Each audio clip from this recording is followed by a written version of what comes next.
গণভোটের প্রসঙ্গ কার কি অবস্থান সেটি নিয়েও কথা চলছে। এই সময়ে এসে কোন জোট আসলে সরকার গঠন করবে, তারা জনগণকেও কি দিবে সেই আলোচনাটাও সামনে আসছে। এগুলো নিয়ে আলোচনা করার জন্য আজ আমাদের সঙ্গে থাকবেন লেখক ও রাজনৈতিক বিশ্লেষক ডাক্তার সাখাওয়াত হোসেন সায়ন্ত। অধ্যাপক ডক্টর সাখাওয়াত হোসেন সায়ন্ত, আপনাকে আমাদের অনুষ্ঠানে স্বাগত জানাই। আপনি আপনার এই সময় করে আমাদের সাথে যুক্ত হয়েছে সেজন্য আমাদের শুভেচ্ছা ও কৃতজ্ঞতা জানবেন।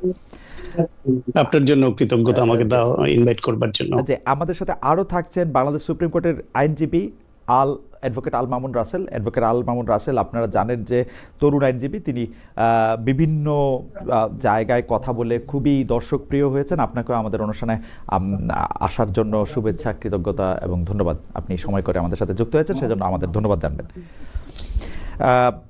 আমি ডক্টর সায়ন্ত আপনার কাছে একটু জানতে চাই, আমরা তো মানে আনুষ্ঠানিকভাবে ক্যাম্পেইন সেইভাবে গতি না পেলেও তফসিল ঘোষণার পর, বিশেষ করে জনাব তারেক রহমান দেশে আসার পর বিএনপি কি দিতে চাচ্ছে বা কিভাবে জনগণের সাথে সম্পৃক্ত হবে তার একটা মোটামুটি ছবি পাওয়া যাচ্ছে।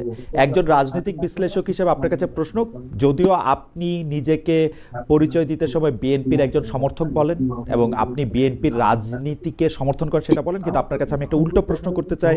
আপনার কাছে কি মনে হয় যে এই সময় বিএনপি রাজনীতিতে বা ভোটের রাজনীতিতে কোনো ভুল করেছে কিনা, সেই ভুলগুলি করলে সেগুলি কি আপনার দৃষ্টিতে? ডক্টর সায়ন্ত। জি, আপনাকে ধন্যবাদ জানাচ্ছি। আর আলোচনায় মামুন আছেন এবং যারা শুনছেন সবার জন্য শুভেচ্ছা রইল। বিএনপির ভুল বলতে মানে আমার আকাঙ্ক্ষা পূরণ হয়নি যে জায়গাগুলোতে, সেগুলোকে আমি বলছি যে আমার দৃষ্টিতে মনে হয়েছিল যা করতে পারতো যেটা হয়নি সেই টুকু জায়গাটা আমি অ্যাড্রেস করতে পারি। আমার মনে হয়েছিল গণ অভ্যুত্থানের পক্ষের শক্তি যারা, তাদের মধ্যে যারা তুলনামূলকভাবে ধর্মভিত্তিক রাজনীতি করে, কেউ কেউ মধ্যপন্থার রাজনীতি করে, কেউ বাম ঘরানার রাজনীতি করে। বিএনপি যেহেতু বামের ডানে ডানের বামে এই পরিচয়ে থাকে, সুতরাং তারা সব পক্ষকে অ্যাকোমোডেট করবার যে চেষ্টাটা ছিল সেইখানে কোথাও কোথাও গিয়ে আসন সমঝোতার প্রশ্নে এসে একটু হোঁচট খেয়েছে। ফলে অলি আহমেদ একজন মুক্তিযোদ্ধা, তিনি স্বাধীনতা বিরোধীদের পক্ষে যাওয়ার মতো পরিস্থিতি কোনো কারণে হয়তো তৈরি হয়েছে, তিনি ওইদিকে গেলেন। এইটা বিএনপির তরফ থেকে কিভাবে অলি আহমেদকে ধরে রাখা যায় একজন মুক্তিযোদ্ধা হিসেবে, মুক্তিযুদ্ধের পক্ষের শক্তির সঙ্গে, সেই চেষ্টাটায় কোথাও ঘাটতি ছিল কিনা জানি না। এইটা একটা তরুণদের দল এনসিপি, সেই এনসিপিটা তাদের ভোটের বিচারে খুব পার্সেন্টেজ অফ ভোট তাদের খুব হাই না, কিন্তু তাদের মধ্যে একজন তরুণ আছে যারা লেখাপড়া করেন এবং গুছিয়ে কথা বলতে জানেন মিডিয়ায়, এবং কিছু লোকের তাদের প্রতি একটা সহানুভূতি আছে 24-এর শক্তি হিসেবে। সেই হিসেবে তাদের সঙ্গেও একটা বেটার আন্ডারস্ট্যান্ডিং পজিশনে বিএনপি যেতে পারলো না কেন, এই আক্ষেপটাও আমার আছে।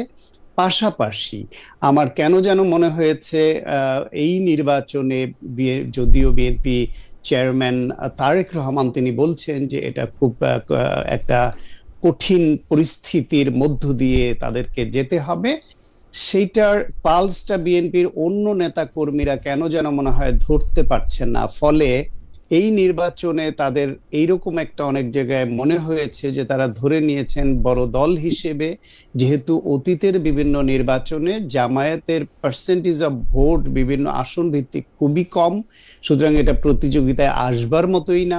তারা 3টা 4টা থেকে হাইয়েস্ট 18টা সিট পেয়ে পাওয়া দল, তাও জোটে থাকলে, একা করলে 3টা 4টার বেশি পায় না। সেই বিবেচনাটা সম্ভবত কেউ কেউ মাথায় রেখেছে এবং ওই তাত্ত্বিক বিশ্লেষণের মধ্যে কেউ কেউ আছে। ফলে একটা ম্যাসিভ ক্যাম্পেইনে যে তাদের যাওয়া দরকার, প্রতিপক্ষকে যে কখনো হালকা করে দেখতে নেই, সেই সিরিয়াসনেসটা বিএনপির মধ্যে আমি খুব একটা দেখতে পাইনি। বরং আমি এই উদাহরণটা দু এক জায়গায় দিয়েছি যে 1991 সনে আওয়ামী লীগ শুটকোটটাই বানিয়ে মন্ত্রণালয় ভাগ করে নিয়ে বসেছিল যে কে কোন মন্ত্রণালয়ে গিয়ে বসে পড়বে। কিন্তু বিএনপি তখন ডাকসুতে ছাত্রদল জিতলো এবং বেগম খালেদা জিয়ার এরশাদ বিরোধী আপসহীন ভূমিকার কারণে, ওই আন্দোলনে আপসহীন ভূমিকার ইমেজ নিয়ে বিএনপি এইরকম ব্যাপক প্রচারণা এবং ছাত্র সংসদের ওই ইমেজ, খালেদা জিয়ার ইমেজ নিয়ে তারা কাজ করলো মাঠে, এবং ফলাফল কি হয়েছে সবাই আপনারা জানেন। তো এইবার বরং আপনি বাংলাদেশের রাজনীতিতে প্রচারণায় কৌশল অপকৌশল, প্রচার অপপ্রচার সবই চলে, এক এক সময় এক এক রকম হাইপ তুলে এক একটা দল।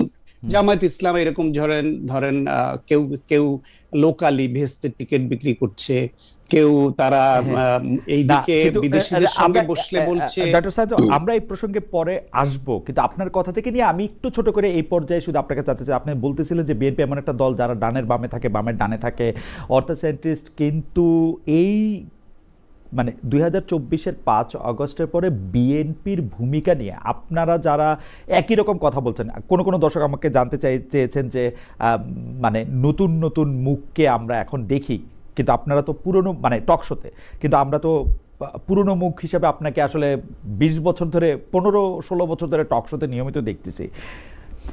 মজার ব্যাপার হচ্ছে, প্রশ্নটা করতে চাইছি এখানে, আপনারা একই রকম কথা এইবার যখন বলছেন 1971 মুক্তিযুদ্ধ, এবং কিছু ক্ষেত্রে আপনাদেরকে মনে হচ্ছে আপনারা যেন সেন্টার রাইট বিএনপিকে টেনে রাইটকে লেফট মানে লেফটিস্ট রাইট মানে রাইটটাকে লেফটে নিয়ে যেতে চাচ্ছেন, একটু বাম ধারার রাইটে যেতে চাচ্ছেন, তত আপনাদের ভোট কমছে। আপনারা যত বেশি মুক্তিযুদ্ধের কথা বলছেন, যত বেশি জামায়াতকে রাজাকার বলতেছেন, যত বেশি জামায়াতের ধর্মনিরপেক্ষ রাজনীতির কথা বলতেছেন, তত আপনাদের ভোট কমতেছে, আপনাদের বলতে মানে বিএনপির ভোট কমতেছে। তো এই ব্যাপারটার সাথে আপনি একমত কিনা? যদি ভোট কমেও তারপরও আপনি আপনার সেই বক্তব্যে কনসিস্টেন্টই থেকে যাবেন কিনা? আমার মনে হয় ভোট কমছে কিনা সেটা ভোট হলে বোঝা যাবে, এক। দুই হলো, ভোট কমার পেছনে তো অনেকগুলো উপাদান কাজ করবে, বাড়লেও তার পিছনে অনেকগুলো উপাদান কাজ করবে। বরং বিএনপি তো শুধু 71 নিয়ে পড়ে থাকবে এমন দলও নয়, এবং সেটা উচিত নয়, সেটা করছেও না। আমি বরং বিএনপিকে দেখি, বা যারা বিএনপির পক্ষে কথা বলেন বা বিএনপির নীতি নির্ধারক পর্যায়ে যখন তারা থাকেন, আলাপ হয় যে আমি যে বিএনপিকে সমর্থন করি এটা অনেকটা শর্ত সাপেক্ষ সমর্থন, এবং এই শর্ত সাপেক্ষ সমর্থন বিএনপিকে অনেকেই করে। সেই শর্তগুলি কি? আপনি যদি বাংলাদেশের রাজনৈতিক পট পরিবর্তনের যে গুরুত্বপূর্ণ বাঁকগুলি বিশ্লেষণ করেন, গুরুত্বপূর্ণ ইভেন্টগুলি দেখেন, তাহলে বাংলাদেশের জন্ম থেকে শুরু করে বাংলাদেশের জন্ম একটা স্বাধীনতা যুদ্ধ, সেইখানে বিএনপি মুক্তিযুদ্ধের পক্ষের শক্তি, আওয়ামী লীগও রাজনৈতিক দল হিসেবে মুক্তিযুদ্ধের পক্ষের শক্তি ছিল, কিন্তু জামায়াত ছিল মুক্তিযুদ্ধের বিরোধী শক্তি এবং গণহত্যার অভিযুক্ত শক্তি। আবার আওয়ামী লীগ পরে এসে একদলীয় বাকশাল করলো, সেখানে গণতন্ত্র থেকে বিচ্যুত হলো, বহুদলীয় গণতন্ত্রে যে প্রবর্তনটা হলো, সেখানে জিয়াউর রহমানের একটা ক্রেডিট পয়েন্ট যোগ হয়ে গেল। আবার এরশাদ বিরোধী আন্দোলনের সময় 86 নির্বাচনে যখন আপনার এরশাদের অধীনে জাতীয় পার্টির সঙ্গে জামায়াত ইসলাম এবং আওয়ামী লীগ একযোগে গেল, যদিও শেখ হাসিনা বলছিলেন যে এখানে যারা যাবে তারা জাতীয় বেঈমান, তারপরও গেল, সে বিএনপি এবং তার জোট তারা গেল না, এবং বেগম খালেদা জিয়া আপসহীন নেত্রী হলেন, এবং তার ফলাফল 91 আপনারা জানেন। এর পরবর্তী যেই ইভেন্টগুলো, বড় ইভেন্ট আসছে 90-এর গণঅভ্যুত্থান, সেখানে শেষ পর্যন্ত বিএনপি, আওয়ামী লীগ, জামায়াত ইসলাম সবারই গণঅভ্যুত্থানে পক্ষের শক্তি হিসেবে ছিল। 24-এ এসে আবার আপনি দেখবেন যে আওয়ামী লীগ 71 সনে যে মুক্তিযুদ্ধের পক্ষের শক্তি যারা, তারা এসে গণহত্যাকারীর ভূমিকায় অবতীর্ণ হলো, আর জামায়াত ইসলাম আবার এইখানে গণঅভ্যুত্থানের পক্ষের শক্তি হলো, আর বিএনপি অ্যাজ ইউজুয়াল আগের মতোই গণতন্ত্রের পক্ষের শক্তি হিসেবে এই গণঅভ্যুত্থানের পক্ষের শক্তি হলো। এখন এই যে 71, 86 বা এরশাদ বিরোধী আন্দোলন, 90-এর গণঅভ্যুত্থান, 24-এর গণঅভ্যুত্থান, এই উপাদানগুলি দেখলে আপনি দেখবেন, কিংবা 75 পরবর্তী পট পরিবর্তনে সংবাদ মাধ্যমের স্বাধীনতা এবং গণতন্ত্র উত্তরণ, সব জায়গায় আপনি দেখবেন বিএনপির এই রাজনৈতিক ইভেন্টগুলোকে, হিস্টোরিক্যাল ইভেন্টগুলোতে কন্টিনিউয়াসলি একটা পজিটিভ রোল ছিল। আর আওয়ামী লীগ যদি এখনো নিষিদ্ধ, তাদের এক সময় পজিটিভ ছিল, আবার নেগেটিভ ছিল, আর জামাতের একসময় গণহত্যাকারীর অভিযুক্ত, আবার এইবার এসে গণঅভ্যুত্থানের পক্ষের। ফলে আমি যদি বাংলাদেশের রাজনৈতিক ইতিহাস পর্যালোচনা করি, এই সিদ্ধান্তে আসি যে এই যে শর্তগুলো ম্যাচ করে বিএনপি যাতে এ থেকে বিচ্যুত না হয়, সেখানে শুধু ৭১কে আমরা স্টিক করতে চাই না। ৭১ আপনি একদম খুবই জোরালো ভাষা বলছেন, কিন্তু আপনার কাছে কি মনে হয় না যে বিএনপি একটি খুবই সুবিধাবাদী দল? কারণ ২০০১ সালের নির্বাচনের আগে যে ৪ দলীয় জোটের ঘোষণাপত্র, সেটি আমি পড়তেছিলাম, সেই ৪ দলীয় ঘোষণাপত্রের মধ্যে কিন্তু আপনাদের কখনো মনে হয় নাই জামাতে ইসলামী যুদ্ধ অপরাধী। আপনাদের কিন্তু একবারের জন্য মনে হয় নাই যে জামাতে ইসলামী ৭১-এর গণহত্যার সামিল করছে। এইবারও যদি জামায়াত, এইবার কিন্তু বিএনপি জামায়াতকে বাইর করে নাই, জামায়াত বিএনপি থেকে বাইর হয়ে গেছে, যদি থাকতো তাহলে আপনাদের কোনো অসুবিধা হইতো না। কিন্তু না, ওকে, আমরা একটু পরে আসি, আমরা একটু অ্যাডভোকেট রাসেলকে শুনে আসি, নাকি আপনি ১ মিনিট বলবেন? আমি একটু পরে, হ্যাঁ, কিন্তু আমার কাছে মনে হয় যে বিএনপি খুবই, আমি আমার কথাটা বলে রেখে, আমার কাছে মনে হয় যে বিএনপি খুবই সুবিধাবাদী দল। এখন এসে জামাতের যেই দোষগুলি তারা বাইর করতেছে, সেই দোষগুলি তো অতীতের দোষ। তারপরে তো মানে যদি দোষও হয়, তারপরে তো বিএনপি তাকে ভালোবাসতে কোনো অসুবিধা হয় নাই।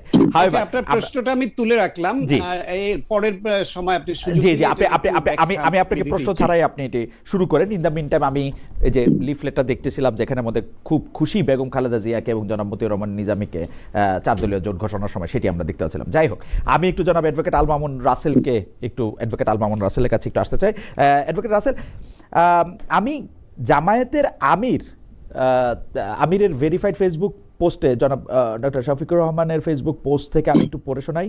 সম্প্রতি লক্ষ্য করেছি কেউ জামাতে ইসলামের প্রতি সংহতি ও সহানুভূতি দেখাতে গিয়ে ভাতৃপ্রতিম সংগঠন ইসলামী আন্দোলন বাংলাদেশের ব্যাপারে অনাকাঙ্ক্ষিত বিভ্রান্তিমূলক বিভিন্ন মন্তব্য ও লেখালেখি সামাজিক যোগাযোগ মাধ্যমে শুরু করেছেন। আপনাদের প্রতি সবিনয় অনুরোধ রাখতে চাই, সত্যিই যদি আপনারা জামাতে ইসলামীকে ভালোবাসেন, তাহলে অনাকাঙ্ক্ষিত এই ধরনের সকল কাজ থেকে অবশ্যই বিরত থাকবেন। জামায়াতের মন মতো না হলে সোশ্যাল মিডিয়ায় যে ক্রমাগত আক্রমণ, এবং সেই আক্রমণের মধ্যে কোনো শালীনতা, কোনো ধরনের যুক্তি, কিচ্ছু ধারা, এইটাকে আপনি কিভাবে দেখেন, এবং জামায়াতের আমিরের পর, অনুরোধের পর এইটা আসলে থামবে কিনা? অ্যাডভোকেট রাসেল। জি, অসংখ্য ধন্যবাদ খালিদ। আমি নিজেও নিতে পারি না, আমাকে রাজাকারের বাচ্চা, পুরোপুরি রাজাকার, মা ধরে বাবা ধরে। এখন আমি এগুলোকে আসলে মানে বাংলাদেশে একটা অপসংস্কৃতিতে পরিণত হয়েছে। আমি এটা বলছি না তারা গালি দিলে আমি তাকে গালি দিতে হবে। কেউ কুকুর আমাকে কামড় দিবে জন্য আমি কুকুরকে কামড় দেবো, আমি এটা কখনো বিশ্বাস করি না। এবং জামাত থেকে আমরা সবসময় এটা বিশ্বাস করি, যারা ইসলামকে ওন করে তাদের জন্য কিন্তু আল্লাহ তাআলা প্রত্যেকটা জায়গায় বলেছে, এবং সূরা আসরের মধ্যে বলেছে যে নিশ্চয় ক্ষতির মধ্যে তারাই, ওয়াল আসরে, সময়ের কসম, ক্ষতির মধ্যে তারাই আছে যারা ধৈর্য ধারণ করেছে, তারা ছাড়া, এবং কল্যাণের পথে মানুষকে ডেকেছে। মানে আপনি ধৈর্য ধারণ করলে আপনি ক্ষতির মধ্যে নেই, এটা আল্লাহ তাআলা একবারে কসম দিয়ে আল্লাহ তাআলা বলেছে। তার মানে যারা ইসলামকে ওন করে, এটা কি জামাত ইসলামে প্র্যাকটিস করা হয়? না, আমি আপনাকে হলপ করে বলতে পারি, যারা জামাতের, কিছু আছে জামাতের সাপোর্টার আছে, পছন্দ করে, আর কিছু আছে হচ্ছে জামাতের একবারে সরাসরি। জামাতের কিছু আপনি ম্যান পাওয়ারে কিছু ক্যাটাগরিজ আছে, আপনি কর্মী, তাদের হচ্ছে রোকন, কিছু ক্যাটাগরিজ আছে। আমি মনে করি কোনো দায়িত্বশীল জায়গা থেকে কেউ কখনো এটা করে না। যারা পার্সোনালি পছন্দ করে, আসলে আমি একটা কথা বলি খালিদ ভাই,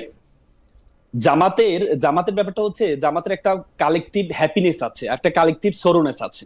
মানে জামাতের যারা জনশক্তিরা, তারা যদি একজনে, আপনি দেখবেন জামাতের এই রিসেন্টলি গুম কমিশনে একটা আসছে যে জামাতের সবচেয়ে বেশি গুম হয়েছে, কিন্তু সবচেয়ে বেশি ফেরত আসছে। তার কারণ হচ্ছে জামাতের যদি সাতক্ষীরাতে কেউ একজন যদি গুম হয়, তাহলে প্রত্যেকটা উপজেলা, জেলা শহরে আপনি যাবেন, যাকে জিজ্ঞেস করবেন জামাতকে ওন করে, সে বলবে যে মনে হচ্ছে যে আমার ভাইকে আমি হারিয়ে ফেলেছি। মানে প্রতিবারটা এত বেশি জোরালো হয়। তার মানে তাদের যে কালেকটিভ হ্যাপিনেসটা একরকম, আবার কালেকটিভ সরোনেস, এই যে কেউ শহীদ হলে সে মনে করে নিজের ভাইকে হারিয়ে ফেলেছে, আবার কাউকে এতে তো কোনো সমস্যা নাই। কিন্তু আমার সমস্যা হচ্ছে কালেকটিভ মিথ্যা কথা বলায়, কালেকটিভ যে জিনিসটা করা হয় না সেই জিনিসটা তারা আরোপ করায়। আমি দেখি যে এই জিনিসটা, মানে আমাকে যদি আপনি রেটিং করতে বলেন, আওয়ামী লীগ ওইগুলি করেছে, এনসিপি ওইগুলি করেছে, জামায়াত ইসলামী সবচেয়ে বেশি করেছে। আমি আপনাকে শুরুতেই বলেছি, জামাত ইসলামের যখন আনন্দিত হয় সবাই মনে করে, আমি সাপোজ জামাত ইসলাম এবার এই এই নতুন বাংলাদেশে আমরা দেখেছি যে যত বড় বড় পোস্ট গুলো আছে, হ্যাঁ, যেমন আমাদের সুপ্রিম কোর্টের বারে সহকারী অ্যাটর্নি জেনারেল বা 150 জন আমরা দেখেছি, তার মধ্যে হয়তো 10 জন থেকে 12 জন হচ্ছে জামাতের, আর বেশিরভাগই বিএনপির।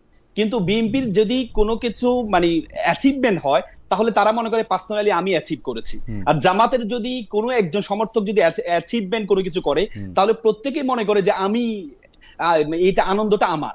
এই জন্য জামাতের এই আনন্দের দিক থেকে তারা হচ্ছে কালেকটিভ হ্যাপিনেস, আবার হচ্ছে দুঃখের দিক থেকে তারা কেউ একজন ভাই আহত আমার কাছে কিন্তু এটা খুবই ভালো লাগে জামায়াতের কালেকটিভ হ্যাপিনেসের কথা যেটা বলতেছেন সেটা আমি মানিও, কালেকটিভ সরনেসের কথা যেটা মানে দুঃখের কথা যেটা আপনি বলতেছেন সেটাও আমি মানি।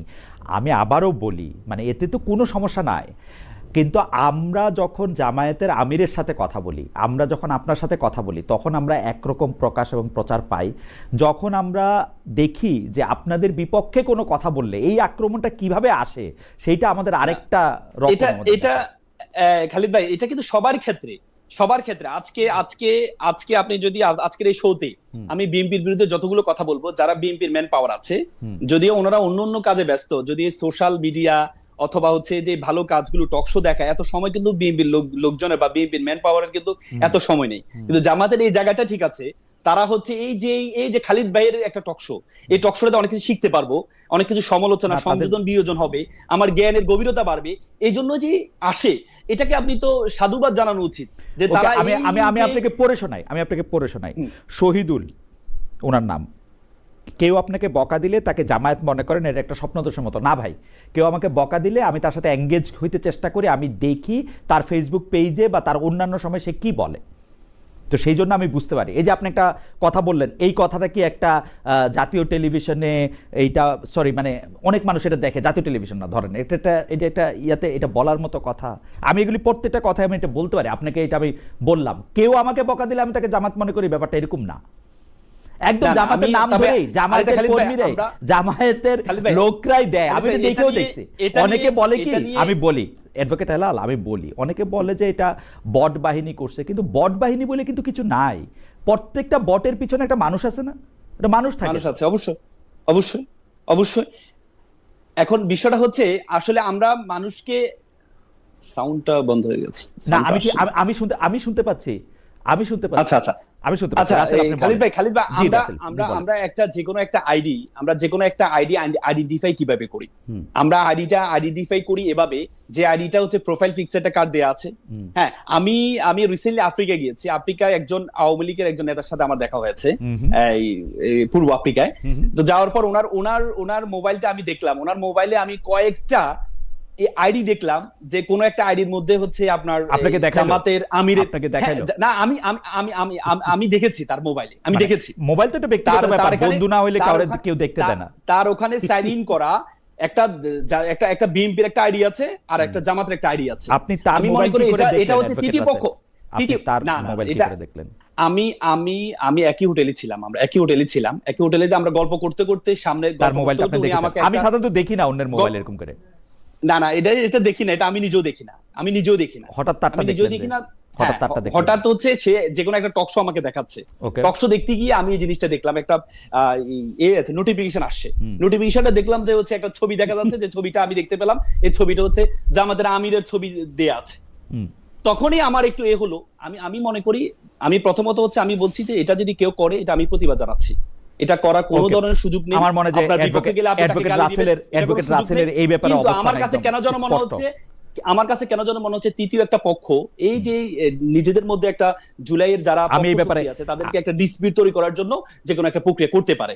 কিন্তু কেউ যদি জামাতের পক্ষ থেকে যারা আদর্শিক সংগঠন করে, যারা আদর্শকে ওন করে, আমি মনে করি তারা এটা করলে এটা তাদের সাথে কখনো যাবে না। এটা করলে আমি প্রতিবাদ জানিয়ে রাখলাম। ওকে, আমার মনে হয় অ্যাডভোকেট রাসেল বিষয়টি খুব পরিষ্কার করেছেন। আমি দুইটা একটু পরি, ফাহিম শেখ, এই দুজন ব্যক্তিকে আনলে কি আপনার দালালি বন্ধ হয়ে যাবে? আমার জন্য বলতেছেন উনি, সেটা আপনি 6 মাস ধরে আপনাকে মেসেজ করে যাচ্ছি, তারপর আপনি এই দুজন ব্যক্তিকে আনছেন না। একজন হচ্ছেন আব্দুল্লাহ বিন আব্দুর রাজ্জাক, আর একজন হচ্ছেন ফরদ মজার। আমি চেষ্টা করেছিলাম ভাই ফরদ মজার বা আব্দুল্লাহ বিন রাজ্জাক, মানে ফরদ মজার আব্দুল্লাহ বিন রাজ্জাক বা ওরকম কারোর সাথে বসতে রাজি হন নাই। আমার দালালি বন্ধ হয়ে যাবে এটা নিয়ে আপনি অনেক কনসার্ন আছেন দেখে সেজন্য আপনাকে ধন্যবাদ। আরেকজন আমাকে প্রশ্ন করেছেন যে আপনি কিভাবে মেপেছেন যে সবার থেকে জামাত শিবির গালাগাল বেশি করে, এটা সমালোচনার জন্যই সমালোচনা করা মাত্র। হইতে পারে ভাই, আমার বিবেচনায় ভুলও হইতে পারে। যাই হোক, অনেকে কিন্তু জামাত শিবিরকেও গালাগালি করেন, এই কথাও ঠিক, এই কথাও ঠিক। আর আমি অ্যাডভোকেট রাসেল আপনাকে একটা ছোট ওই প্রশ্নের একটা লেজের জায়গা থেকে একটু আমি বলতে চাই যে ইসলামী দলগুলো, আপনি একটু জাস্ট আইন কানুন এবং মানে তথ্যের ভিত্তিতে আপনি বলবেন যে ইসলামী দলগুলো একটা আরেকটা মানে সবাই এক প্ল্যাটফর্মে না আসার পেছনে কি কোনো কারণ রয়েছে, নাকি কারণটা স্রেফ রাজনীতি বলে আপনি মনে করেন, মানে পলিটিক্যাল? ধরেন না, আমি মনে করি ধরেন কওমি দেওবন্দি সুন্নিয়াত মাদ্রাসার অস্তিত্ব রাখবে না জামায়াত সরকার ক্ষমতা আসলে, এটা হেফাজতের শীর্ষ নেতৃবৃন্দ বলতেছেন। অনেক ইসলামিক দল মনে করতেছেন, যেমন জমিয়তে উলামা ইসলামও কিন্তু মনে করতেছে যে জামায়াতরে আসলে ঠিক ইসলামী দলই বলা যাবে না। আপনার কাছে কি মনে হয় যে ইসলামী দলগুলির মধ্যে কি অনেক বেশি পার্থক্য বাংলাদেশে? আমি আসলে খালিদ ভাই, আমি এই জিনিসটা একটু দেখি, কারণ ইসলামকে যারা ওন করে তাদের মধ্যে হচ্ছে, আপনি দেখেন আল্লাহ রাসূল কিন্তু নিজে বলেছেন যে আমার পরবর্তীতে ইহুদিদের যদি 71টা দল হয়, খ্রিস্টানদের যদি 72টা হয়, তাহলে মুসলিম মানে ইসলাম যারা ওন করে তাদের মধ্যে 73টা দল হবে, এভাবে বলেছেন। তার মানে আপনি দেখেছেন আমাদের 4টা মাযহাব আছে, 4টা মাযহাবে 4 রকম। এবং আপনি প্রথম মাযহাব যখন আসছিল হাম্বলি, শাফি, এক একজন মাযহাবের এগেইনস্টে কমপক্ষে 10 থেকে 15টা বই লিখেছে। আপনি এবং কি কেউ কাউকে ইসলাম থেকে বের করে দিচ্ছে শুরুতে, কেউ কাউকে, এবং আপনি যে তাফসিরগুলো গুরুত্বপূর্ণ তাফসিরগুলো আমার মনে হয় যে অ্যাডভোকেট রাসেল আমরা এটা নিয়ে বিস্তারিত আলোচনা করব। তাফসিরে কাশরাফ যখন কাশরাফ সাহেব যখন লিখেছিলেন তখন কিন্তু ওনাকে কাফের ঘোষণা দেওয়া হয়েছিল। এজন্য ইসলামের দলের একটার মধ্যে আরেকজন এটা বলবে, কিন্তু এখন যে কাছাকাছি চলে আসছে। একসময় ইসলামী আন্দোলনও বলেছে, জামাতও ইসলামী আন্দোলনকে বলেছে, ইসলামী আন্দোলনকে জামাতকে বলেছে, কিন্তু এখন যে তাদের মধ্যে যে একটা ঐক্য, আমি মনে করি এটাকে কনফ্লিক্ট থিওরি বলে, দ্বান্দ্বিকতার মধ্যে নতুনত্ব পাবে। আমি এটাকে খারাপভাবে দেখি না। এখন কাছাকাছি চলে আসে, এখন ঐক্য দেখেন। অবশ্যই আমার কাছে এই যে কাছাকাছি চলে আসছে, এটাই আমাদের দেশের জন্য একটা শুভ লক্ষণ যে তারা কাছাকাছি চলে আসছে। এখন কাউকে তারা আপনাকে প্রশ্নটা করে রাখি, ডক্টর সায়ন্তকে যেমন প্রশ্নটা করেছেন আমি আপনাকে প্রশ্নটা করে রাখছি। আপনি বলছেন বটে কাছাকাছি চলে আসছে, কিন্তু আমি কিন্তু এটা দেখতে পাচ্ছি না কাছাকাছি চলে আসা। ভোটের সময়টার ব্যাপারটা এরকম, কিন্তু আপনি 4টা মাযহাব বা মাযহাব ছাড়া যারা আছেন, যারা নিজেদেরকে লামাযহাব বলেন, বা আপনি 73টা উপদল বা দলের কথা যেরকম বললেন, তারা খুব কাছাকাছি চলে আসছে, সেটা আমি দেখি না। এখন ইসলামী দল যদি বাংলাদেশে সরকার গঠন করে, ইসলামী শাসন কায়েম করতে এই দল উপদল এবং একজন আরেকজনকে যে কাফের বলা, এবং সেটা আপনি জানেন বাংলাদেশে বড় বড় মুফতি, বড় বড় মাওলানারাও কাফের বলেন। আমি হেফাজতের ইসলামীর আমির শাহ মহিবুল্লাহ বাবুনগরীর কথা বলতে পারি যে মানে তিনি আপনাদেরকে কি বলেন আপনি সেটা জানেন। আমি আরেকজন আলেমের কথা জানি যিনি আরেকটা বিশ্ববিদ্যালয় থেকে পড়ে আসা আরেকজন আলেমকে কি বলেন সেটা আপনি জানেন। পরস্পর সেই ক্ষেত্রে আপনারা একটা ইউনিফাইড ইসলামী শাসন ব্যবস্থা কেমনে করবেন সেইটাও একটু আমাদেরকে একটু বলেন। আমি একটু আইন কানুন দিয়ে ব্যাপারটা বুঝতে চাই। আমি একটু ডক্টর সায়ন্তের কাছে যাই। ডক্টর সায়ন্ত, প্রশ্নটা করে রাখছিলাম যে মানে জামায়াতে ইসলামীকে যে আপনাদের এখন এত আমি খারাপ বলবো না, মানে কি জানি এত পরিত্যাজ্য মনে হতেছে, এত কোনো সময় আপনাদের কাছে এত মুনাফেক মনে হতেছে, এটা তো আগে কখনো মনে হয় নাই। জামায়াত আপনাদের সঙ্গে থেকে গেলে, বিএনপির সঙ্গে থেকে গেলে তো জামায়াতকে ভালোই লাগতো আপনাদের, মনে হয় আর কি।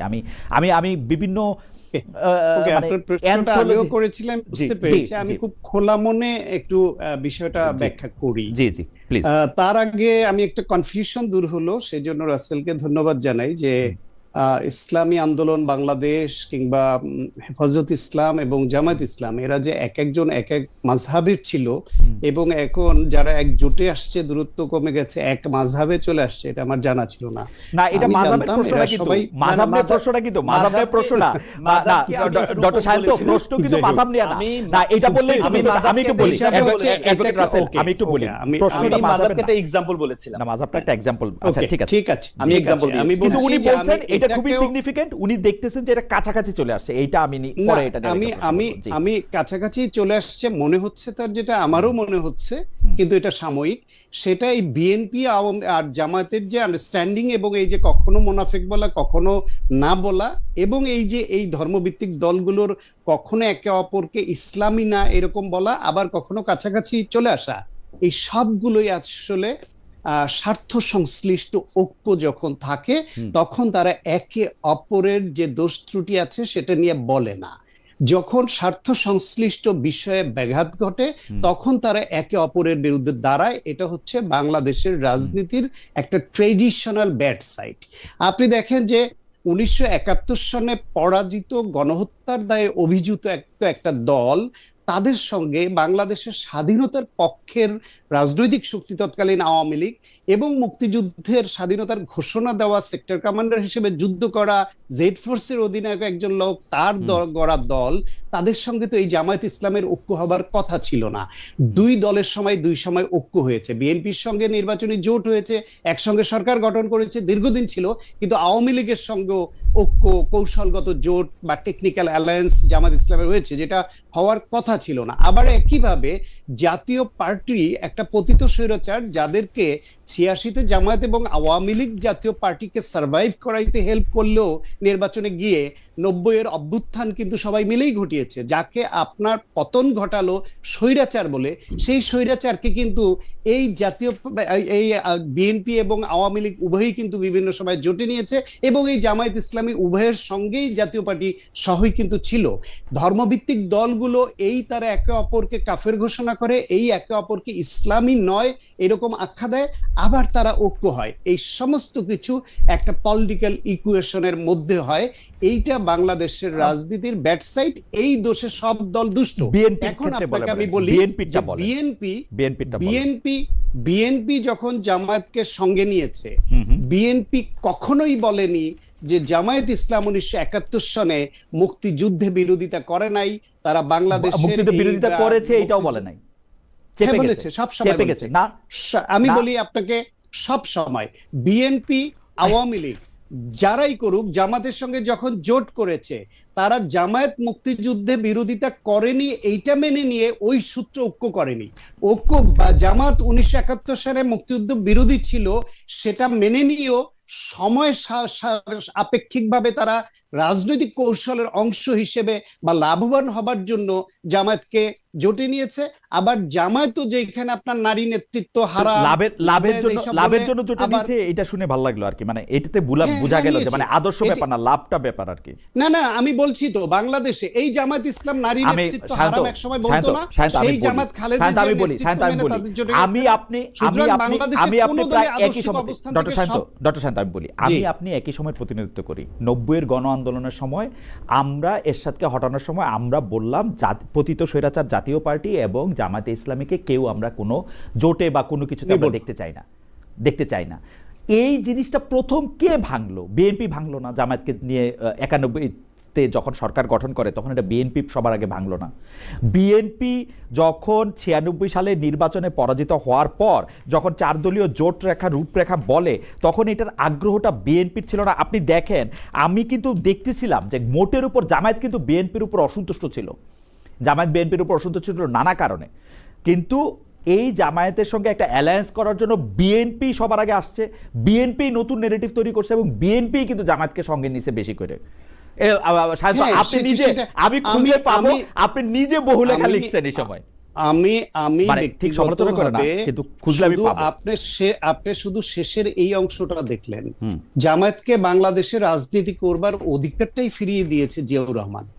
সুতরাং জামায়াত প্রশ্নে বাংলাদেশে যদি বেশি ব্লেম কাউকে করতে হয় সেটা অবশ্যই বিএনপি। কারণ এইরকম যুদ্ধবিরোধী, মুক্তিযুদ্ধ বিরোধী একটা শক্তিকে রাজনীতিকে পুনর্বাসন করেছে জিয়াউর রহমান। এখন কথা হচ্ছে ইনক্লুসিভ রাজনীতির স্বার্থে দেশকে ঐক্যবদ্ধভাবে এগিয়ে নেওয়ার জন্য তিনি করেছিলেন, কিন্তু তার এই করাটা তার দৃষ্টিতে সঠিক মনে হলো, অনেকের দৃষ্টিতে ভুল মনে হতে পারে। আবার পরবর্তীতে এসে 91 পরবর্তী সময়ে যখন সরকার গঠন বা এই যে 91 সালে 18টা আসন জামাত পেয়ে গেল, I personally don't believe যে জামাত নিজের যোগ্যতায় কোন রকম আনঅফিশিয়াল বা ইনফর্মাল আন্ডারস্ট্যান্ডিং না হওয়া সত্ত্বেও বিএনপির সঙ্গে 18টা সিট পেতে পারে। সুতরাং 91 নির্বাচনেও বিএনপির সঙ্গে জামাতের একটা বিহাইন্ড দি স্ক্রিন একটা আন্ডারস্ট্যান্ডিং ছিল, কোথাও কোথাও ওই আসন ভিত্তিক সমঝোতা ছিল, এটা অনেকে বলেন। না হলে 18টা সিট জামায়াত ইসলাম পাওয়ার কথা না। ফলে জামায়াতকে বিএনপি বিভিন্ন সময় কৌশলগতভাবে কখনো ফর্মালি ওপেন, কখনো হিডেন তাদের ঐক্য ছিল এবং জামাতকে বেনিফিটেড করেছে এবং জামাত দ্বারা বেনিফিটেড হয়েছে। আওয়ামী লীগও ঠিক একইভাবে আবার জামাত দ্বারা বেনিফিটেড হওয়ার জন্য তাদেরকে 95-96 সনে তাদের সঙ্গে জোটে নিয়েছে, বিএনপির বিরুদ্ধে আন্দোলন করেছে, আবার নির্বাচনে জামাত 3 সিট পেয়ে কিক আউট হয়ে গেছে, কিক আউট হয়ে আবার বিএনপির সঙ্গে। তার মানে জামাত, বাংলাদেশের রাজনীতিতে জামাত ইসলাম, বিএনপি, আওয়ামী লীগ, জাতীয় পার্টি, 4টা বড় শক্তি, এমনকি কিছু বাম ঘরানার তারাও প্রত্যেকের কেউই যে সত্যিকার অর্থে যে আদর্শিক যে রাজনীতিটা করার দরকার ছিল সেটা বিচ্যুত সবাই জামাত করেছে। অবশ্যই জামাত করেছে। সেই উদাহরণটা আমি দেই। জামাত বাংলাদেশে বলেছে, তাদের পক্ষ থেকে বলেছে নারী নেতৃত্ব তারা মানে না, নারী নেতৃত্ব না জায়েজ। সেই নারী নেতৃত্ব মেনে নিয়ে তারা আবার বেগম খালেদা জিয়ার নেতৃত্বে কখনো, শেখ হাসিনার নেতৃত্বে কখনো রাজনীতি তারা করেছে। কিন্তু জামাত ধর্মের কথা যখন ইনফরমালি বলে তখন একরকম বলে, আবার যখন ফর্মালি বলে তখন আরেক রকম বলে। মানুষের কাছে গিয়ে বলে কিন্তু ডক্টর সায়ন্ত এই জিনিস তো বাংলাদেশের পলিটিক্সে সব সময় আমি দেখে আসতেছি। মানে শুধু জামাতকে আপনি বলতেছেন না, জামাতকে আপনি বেগম জিয়ার কথা কেন বলেন না? বেগম জিয়ার 1991 সালের আপনি ভাষণের কথা কেন বলেন না? উনি ধর্মকে কার্ড হিসেবে ব্যবহার করছেন, শেখ হাসিনা তো কার্ড হিসেবে ব্যবহার করেনি। উনি বলছেন আওয়ামী লীগকে ভোট দিলে দেশ হিন্দু রাষ্ট্র হয়ে যাবে, দেশে শাখা চুরি এগুলি দেখা যাবে। কথা হচ্ছে গিয়ে আমি বিএনপি সমর্থক হয়েও বিএনপি জামায়াতকে নিয়ে বা এই জাতীয় পার্টিকে নিয়ে ভুল করেছে আমার দৃষ্টিতে, এটা আমার ব্যক্তিগত মত, সে কথাটা আমি বলছি। পাশাপাশি জামায়াত কি করেছে, জাতীয় পার্টি কি করেছে, আওয়ামী লীগ কি করেছে, সবকটা বলছি। কিন্তু আপনি আমাকে স্পেসিফিক্যালি বলছেন জামাত করেনি। জামাত করেছে। জামাত তাদের আদর্শ জামাত তাদের সুবিধা প্রাপ্তির জন্য মুখে যা বলে, অন্তরে যা পোষণ করে, মুখে তা বলে না, মুখে যা বলে কাজে তা করে না। এই প্রমাণ জামাতেরও বারবার দেখা গেছে, বিএনপির দেখা গেছে, আওয়ামী লীগের দেখা গেছে। আমি তো সবার বেশি কম যাদের সুবিধা বেশি, বড় দল, তারা প্রভাবিত বেশি করে। সেই ক্ষেত্রে আওয়ামী লীগ এবং জাতীয় বিএনপির দায়টা বেশি। কারণ আওয়ামী লীগ এবং বিএনপি যদি স্পেস না দিত, এদেশে মুক্তিযুদ্ধ বিরোধী এবং স্বৈরাচাররা দাঁড়াতে পারতো না। ওকে, ঠিক আছে, আমি একটু অ্যাডভোকেট রাসেলের কাছে আসি। অ্যাডভোকেট রাসেল, আগের প্রশ্নটা আমি করি যে এক একটা দল এক এক রকম, মানে এক এক ইসলামী দল ইসলামের এক এক রকম ইন্টারপ্রিটেশন করার সাথে একই রকম একটা আইন কানুন সমাজ ব্যবস্থা রাষ্ট্র ব্যবস্থা চালু করা সম্ভব কিনা ইসলামিক স্টেট হলে? আপনি এর আগের একটা শোতে আমি দেখতেছিলাম যে আপনি ইসলামিক স্টেট নিয়ে বলতেছেন যে স্টেটে নারী নেতৃত্ব সম্পর্কে যতক্ষণ পর্যন্ত স্টেট না হচ্ছে ততক্ষণ পর্যন্ত অনেক কিছু করা যায়। এখন যদি আপনি একটু বলেন যে জামায়াতে ইসলামী এরকম কেন, যে এই যে দেখেন আমি জামায়াতে ইসলামীকে 1971 সালের পর থেকে বাংলাদেশে যখন থেকে রাজনীতি করতেছে, আমি সব সময় কোনো না কোনো দলের ভিতরে কোনো না কোনো দলের ছায়া, জোটের ছায়া এগুলো এসে করতে দেখতেছি, এবং তারপরে তারা আবার সেই দল বা জোটকে সাংঘাতিক রকমের নিন্দা মন্দ গালি, মানে আমি সেই গালি মানে একটা গালি না, মানে খুবই নিন্দামন্দ করতে শুনতেছি।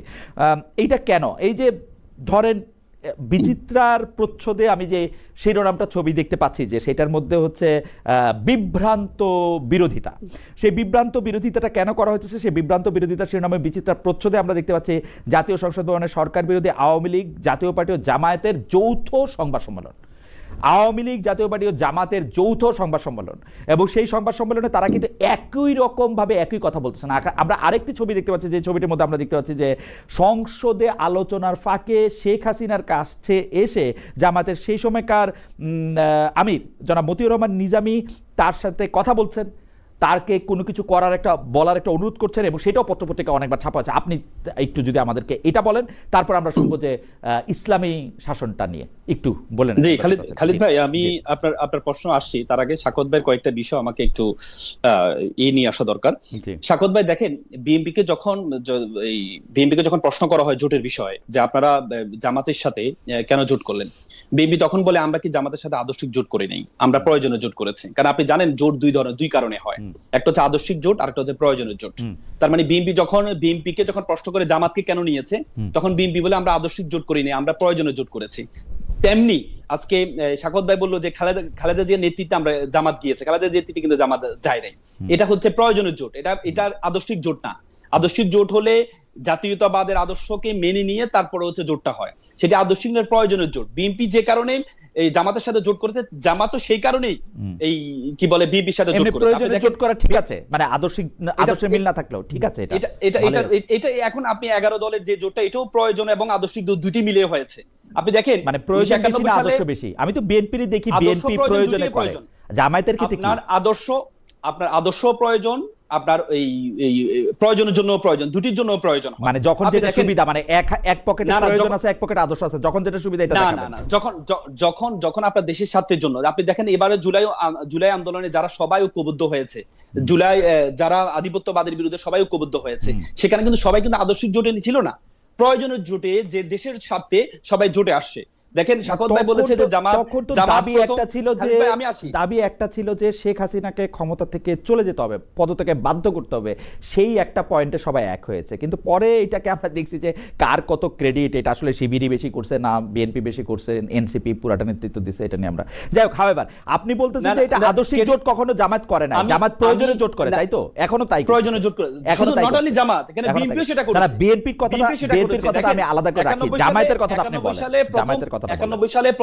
91 সালে প্রথম ক্ষমতার স্বাদ কিন্তু জামাতে বিএনপিকে দিয়েছে, এবং জামাত কিন্তু তখন কিন্তু চাইনি যে জামাতের, আপনি দেখেন 150টি আসন যখন আওয়ামী লীগের হচ্ছে না, বিএনপিরও হচ্ছে না, তখন কিন্তু জামাত কিন্তু বিএনপিকে এই আসনগুলো দিয়ে তারপর হচ্ছে ক্ষমতা নিয়ে আসছে। জামাত কিন্তু মন্ত্রিত্ব চাই নাই।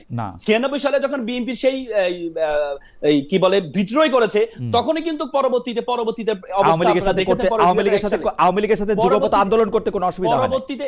হ্যাঁ, আপনি জামাত সবসময় যারা রাষ্ট্র স্বৈরশাসকের এগেইনস্টে সবসময় দাঁড়ায়। জামাত 1991 সালে জোট করেছে কেন? এরশাদের বিরুদ্ধে। 96 সালে যখন জামাত দেখতে পেল যে বিএনপি নির্বাচন করেছে কেন? বিএনপি যখন কোনো কৌশলে ক্ষমতাটাকে নিতে যাচ্ছে, তখনই জামাত তখন জোট করেনি। জামাত দেশের সাথে এক ধরনের সমঝোতা করেছে, সমঝোতা করে বিএনপি পরে বাধ্য হয়েছে সেখান থেকে সরে আসার জন্য। এবং কি 2001 সালে পরবর্তী বিএনপি নিজে বুঝতে পেরে, আপনি নিজেই বলেছেন, পরবর্তীতে জামাতকে অফার করেছে এতে আসার জন্য, 4 দলীয় ঐক্য জোটে আসার জন্য। দেখেন আরেকটা বিষয় হচ্ছে শাকত ভাইয়ের আরেকটা বিষয়, আমি একটু বলি, একটু করে বুঝে বলি। ধরেন আওয়ামী লীগ দলটি নিষিদ্ধ হওয়ার আগে, আওয়ামী লীগ দলটি তো এখন নিষিদ্ধ, এটা নিয়ে প্রশ্ন করা একটু মুশকিল, কিন্তু আওয়ামী লীগ যদি একটু ঠিক মতো অফার করতো, তাহলে আওয়ামী লীগ জামাতের সাথে জোট করতে পারতো, বা জামায়াত আওয়ামী লীগের জোটে চলতে পারতো, যেহেতু আদর্শিক কোনো ব্যাপার নাই, সমঝোতা। বা ধরেন সামনে জামাত এখনো পর্যন্ত আওয়ামী লীগের সাথে কোনো জোটে যায় নাই। যুগপৎ আন্দোলন এখনো পর্যন্ত, তখন নির্বাচন ছিল না, তখন আন্দোলন ছিল, আন্দোলন ছিল কিসের এগেইনস্টে? দেশের স্বার্থে যখন আসছে, আমরা তো আসলে 71-এর চেতনা, আমি শাকত ভাই তো সবসময় 71 চেতনাকে নিয়ে আসে, কিন্তু তারেক রহমান সাহেব আমার খুব পছন্দনীয় একটা কথা তিনি বলেছিলেন যে আমাদের পূর্বপুরুষরা অতীত নিয়ে এত বেশি ঘাটাঘাটি করেছে, আমরা নতুন প্রজন্ম, আমরা কখনো অতীত নিয়ে ঘাটাঘাটি না করে আমরা দেশকে সামনে নিয়ে যাব। আপনি বলেন তো, কিন্তু এখন পর্যন্ত কোনটা? অতীত ছাড়া আপনি বর্তমানে দাঁড়াবেন কেমনে? আপনার তো পাঠকগণে দাঁড়াতে হবে তো। অবশ্যই, কিন্তু আপনি মানে আপনারাই বা অতীতটারে বাদ দিয়ে দিতে চান কেন? সবারই তো অতীত ভালো জিনিস, তো অতীত তো ভালো জিনিস। Jamaat was very right in 71। দেখেন জামাতের অবস্থান খুবই ভালো ছিল তো 71 সালে। আপনারা সেটাকে করেন। আমি আপনাকে বলি 71-এর চেতনাটা কি? আমি তো মনে করি 71 চেতনা মানে দেশপ্রেম। 71-এর চেতনা যদি আমি এক কথাই বলি দেশপ্রেম, কিন্তু আপনি আজকে 54 বছরে আপনি বাংলাদেশে কি দেখেছেন? 54 বছরে দেশপ্রেম কোনটা? দেশপ্রেম কোনটা? চাঁদাবাজি করা কি দেশপ্রেম ছিল? আপনি লুট করা কোটি কোটি টাকা আপনি দেশ থেকে পালাতে, আপনি দেখেন, আপনি শত্রুরা পর্যন্ত বিশ্বাস করে জামাতের যে করাপশনের দিক থেকে, দুর্নীতির দিক থেকে, চাঁদাবাজির দিক থেকে জামাতের অবস্থাটা কত নিচে। আপনি 0.5% আমি মনে করি এটা তর্কযোগ্য। অ্যাডভোকেট রাসেল, আমি মনে করি এটা তর্কযোগ্য। যেই বিএনপির আপনারা দুর্নীতিযুক্ত বলেন, সেই বিএনপিতে আপনাদের 2 জন বড় মিনিস্টার ছিল, 2 জন।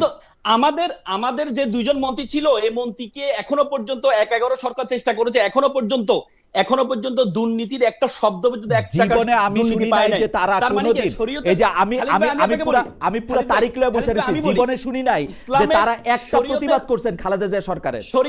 শরীয়তের আমি আপনাকে বলি, শরীয়তের বিধান কি জানেন? আমি আপনাকে বলি, শরীয়তের বিধান হচ্ছে আপনাকে প্রথমে যদি আপনি কোনো খারাপ কিছু দেখেন, প্রথমে আপনাকে হাত দিয়ে বাধা দিতে হবে। যদি আপনি হাত দিয়ে বাধা দেওয়ার সামর্থ্য আপনার না থাকে, তাহলে আপনাকে মুখ দিয়ে বলতে হবে। যদি মুখ দিয়ে বলার সামর্থ্য আপনার না থাকে, তাহলে অন্তর দিয়ে ঘৃণা করতে হবে। অন্তর দিয়ে ঘৃণা করো মানে আমি করবো না সেটা। আপনি দেখেছেন এই মাওলানা মতিউর রহমান নিজামী কৃষি মন্ত্রণালয়ে ছিল, জামাত শুরুতে বাধা দেওয়ার মাত্র 2 জন মন্ত্রী ছিল, মাত্র 18 জন। জামায়াতের পার্সেন্টেজ অনুসারে 2 জন ছিল। আপনি 2 জন মানে বেশি। জামাতের কৃষি মন্ত্রণালয় থেকে শিল্প মন্ত্রণালয়ের মাওলানা নিজামীকে কেন নেওয়া হয়েছে? উনি কি বলে আপনার অবৈধ সুযোগটা না দেওয়ার কারণে ওনাকে বাধ্য করে ওনাকে কৃষি মন্ত্রণালয় থেকে শিল্প মন্ত্রণালয়ে নেওয়া হয়েছে। তারপরে উনি কি দুর্নীতি করার সুযোগ দেন নাই, নিজেও করেন না, অন্যকে সুযোগ দেন নাই। এবং কি আমি শরীয়তের বিধান অ্যাডভোকেট রাসেল, আপনি খুবই জ্ঞানী, আপনি আমাকে শুধু এটা বলেন যে হাত দিয়ে বাধা দিতে পারেন না, মুখ দিয়ে কিছু বলেন না, অন্তর দিয়ে ঘৃণা পোষণ করছেন, এর মধ্যে কোনটা? ওই দুজন ওই ক্যাবিনেটে ছিলেন, ওই দুজন অন্তর দিয়ে ঘৃণা পোষণ করছেন, অন্তর দিয়ে ঘৃণা পোষণ করছেন, মুখ দিয়ে বলেছেন এবং নিজে দুর্নীতি করে নাই সেটা প্রমাণ করেছেন। মুখ দিয়ে বলছেন দুর্নীতির কথা, মুখ দিয়ে বলছেন দুর্নীতির কথা। অবশ্যই কোথায় আপনি দেখেন মন্ত্রী থাকা অবস্থায় মন্ত্রিসভার দুর্নীতির কথা বলছেন, কোথায় এটা? আপনি জামাত যদি ওই সময় কথা বলতো তাহলে দেশের সাথে গভর্নমেন্টটা কন্টিনিউ করা কঠিন হয়ে যেত। শুধুমাত্র দেশের সাথে ঐক্য নষ্ট হওয়ার সাথে জামাত প্রথম বিএনপির দুর্নীতির কথা কবে বলছে? আমি বলি জামাত বিএনপির দুর্নীতির কথা কবে কখন বলছে? তখন জামাত আনুষ্ঠানিক 2009, 10, 11, 12, 13 কখন বলছে বিএনপির দুর্নীতির কথা? আপনারা জামাত আনুষ্ঠানিকভাবে কখনো বলেনি। জামাত আনুষ্ঠানিকভাবে কেন বলে নাই? সরকার থেকে বাইরে হয়ে বলে নাই কেন? সরকার থেকে বাইরে মধ্যে আপনি আছেন, অবশ্যই সবসময় বলেছে। সরকার থেকে বাইরে হয়ে বলে নাই কেন? 9, 10, 11, 12, 13 বলে নাই কেন? সরকার থেকে বের হওয়ার পর সবসময় বলেছে, কিন্তু যখন বিএনপি দুর্নীতি করেছে এটা বলেছে। আপনি এটা তো একবারে পরিষ্কার ছিল, এটা খালিদ ভাই, এটা একবারে পরিষ্কার ছিল। আমি কেন মিস করে গেলাম? এটা একবারে পরিষ্কার ছিল, সবাই বলেছে, একবারে পরিষ্কার করেছিল, কিন্তু অবস্থাটা কি ছিল তখন? 9, 10, 11 পরবর্তীতে অবস্থাটা কি ছিল? বাংলাদেশের অবস্থাটা এমন ছিল, আপনি যখন আমাদের উপর ফেসিজম আমাদের মাথার উপরে ছিল, ওই সময় যখন ইন্টারনাল ভাবে আপনি এই জিনিসগুলোকে প্রকাশ করা হয়, তাহলে ঐক্য থাকে না, দেশের সাথে ঐক্য থাকে না। যে 17-18 বছর আপনি দেখেছেন, 17-18 বছর যে নির্যাতনটা সহ্য করেছে, দুই দলে সহ্য করেছে। এবং সবসময় আমার একটা মনে আছে, আমি খালিদ ভাই একটা কোট এন্ড আনকোট করে বলি, বেগম জিয়া 2008 সালে ইলেকশনে ওনার যে আসনটা, ফেনীর যে আসনটা, সেই আসনে আমার কাছে মনে আছে উনি একটা ছাত্র শিবিরের একটা প্রোগ্রামে আসছিলেন, ইফতার পার্টিতে আসছিলেন, একটা ইফতার ছাত্র শিবির অথবা জামাতের একটা ইফতার পার্টিতে আসছিলেন। তিনি যখন মেহমান বিভাগে আমার থাকার সুযোগ হয়েছিল, খালেদা দিয়ে বলেছেন, তো দেখো আমি যখন তোমাদের আমার যে আসন, আমার ভাই সাইদ ইস্কান্দার আসনটা পরিচালনা করেছে, আমি যেহেতু ইলেকশনের আগে কিছু টাকা আমি ঐক্যজোটকে তোমার শিবিরকে দেওয়া হয়েছিল যে তোমরা এই ইলেকশনে খরচ করবা। যেদিন আমি জয়লাভ করলাম, পরের দিন তার একটা বস্তা ভরে সে অনেকগুলো আপনার ভাউচার নিয়ে আসছে এবং কি টাকা নিয়ে আসছে, বললো যে এই যে ভাউচার আমরা খরচ করেছি, এই টাকাগুলো উদ্বৃত্ত ছিল, এই উদ্বৃত্তগুলো আমরা নিয়ে আসছি। তার মানে বেগম জিয়াও বলতেন যে এই ছেলে তোমাদের ছেলেগুলো সোনার ছেলে, যাদের মধ্যে 1 টাকা দুর্নীতি কখনো পাওয়া যায় না। টাকা নেওয়াটাই দুর্নীতি না, টাকা নেওয়া বলতে আমি আপনাকে সেটা বলিনি, যে আপনি যখন ঐক্যজোটে যখন ইলেকশন করেন তখন খরচ করতে হয়, ওই খরচ করার জন্য যে টাকা নিছেন ওইটা নির্বাচন কমিশনের জায়গা। আমি জানি ওই সময় ইলেকশনে ব্যয় ছিল 2 লাখ টাকা, আপনাদেরকেই হয়তো দেওয়া হয়েছে 2 লাখ টাকা। না, সেটার খরচ সহ, কোথায় খরচ হয়েছে, কোথায় এভরিথিং ভাউচার সহ, এবং যে টাকা ব্যাক আছে সে টাকা পর্যন্ত ব্যাক দিয়েছে। আমার মনে হয় যে আপনি ঠিকই বলতেছেন। এই যে আপনাদের একজন দর্শক রফিক মমিন, উনি খুব সুন্দর করে বলছেন, রফিক মমিন 4898, তিনি বলছেন, খালেদ মহিউদ্দিন সাহেব আপনি জামায়াতের চরিত্র হনন করার এজেন্ডা নিয়ে নামছেন, আওয়ামী মালিকানাধীন টিভিতে চাকরি করতেছেন, আর ওখান থেকেই টাকা নিয়ে আওয়ামী এজেন্ডা নিয়ে মাঠে নামছেন। Thank you. আমার অ্যাডভোকেট রাসেল, আপনি আইডিটাতে ঢুকেন, আপনি খালিদ ভাই আপনি আইডিটাতে সুযোগটাকে পূর্ব আফ্রিকার আওয়ামী লীগের লোক, তাই না? না, আপনি দেখেন আপনি আইডিটাতে ঢুকেন। ওকে, অসুবিধা নাই, আমি আইডিটাতে ঢুকবো, এগুলো আমি দেখি আইডি দেখি। অ্যাডভোকেট রাসেল, এখন আপনি যদি, আমার কাছে মনে হয় যে অ্যাডভোকেট রাসেল তার বক্তব্য তিনি স্পষ্ট করেছেন, জামায়াত কেন, কখন, কার সাথে কিভাবে রাজনীতি করেছে। আমার কাছে মনে হচ্ছে যে তিনি তার বক্তব্য স্পষ্ট করেছেন এবং আমার তার কথা পছন্দও হয়েছে। আমি যদি এখন আমার রাসেল আপনার সাথে কথা বলতে গিয়ে আসলে অনেকটা সময় পার হয়ে গেল, এখন যদি আমার প্রশ্নের দ্বিতীয় অংশে যদি আপনি আসতেন, সেটা হচ্ছে যে বিভিন্ন ইসলামিক দলগুলো তাদের মধ্যে শরীয়তের বিধান মারার ক্ষেত্রে পার্থক্য থাকা সত্ত্বেও সেইটা আসলে কিভাবে রাষ্ট্র পরিচালনায় একরকমভাবে এটা করতে পারা যাবে, কারণ এটা, এবং আপনি কেন কাছাকাছি মনে করছেন। আমি প্রশ্নটা পুরো করি, তাহলে আপনি একটু বুঝতে পারবেন। আমরা দেখেছি যে 4 দলীয় জোট ক্ষমতায় আসার পরে, মানে 2001 সালের পরে, 2002 সালের 5 জানুয়ারি পত্রপত্রিকাতে যে খবর প্রকাশিত হচ্ছে, সেই খবরটা হচ্ছে অনেকটা এরকম: মাওলানা দেলোয়ার হোসেন সাইদি 4 দলীয় জোটের মন্ত্রী ও এমপিদের উপস্থিতিতে নারায়ণগঞ্জে একটা ওয়াজ মাহফিল হতেছে, সেইখানে তিনি বলতেছেন, তাকে কোট করতেছি, কোর্ট দিয়ে ফতোয়া নিয়ন্ত্রিত হবে না, বরং ফতোয়া দিয়ে কোর্ট নিয়ন্ত্রিত হবে, সকল ভাস্কর্য ভেঙে ফেলা হবে। এইটা হচ্ছে তার বক্তব্য। আমার প্রশ্ন, আপনি পিছনে আইনের বই নিয়ে আছেন, আপনি একজন তরুণ আইনজীবী, আপনি এই বক্তব্যের সাথে কি একমত?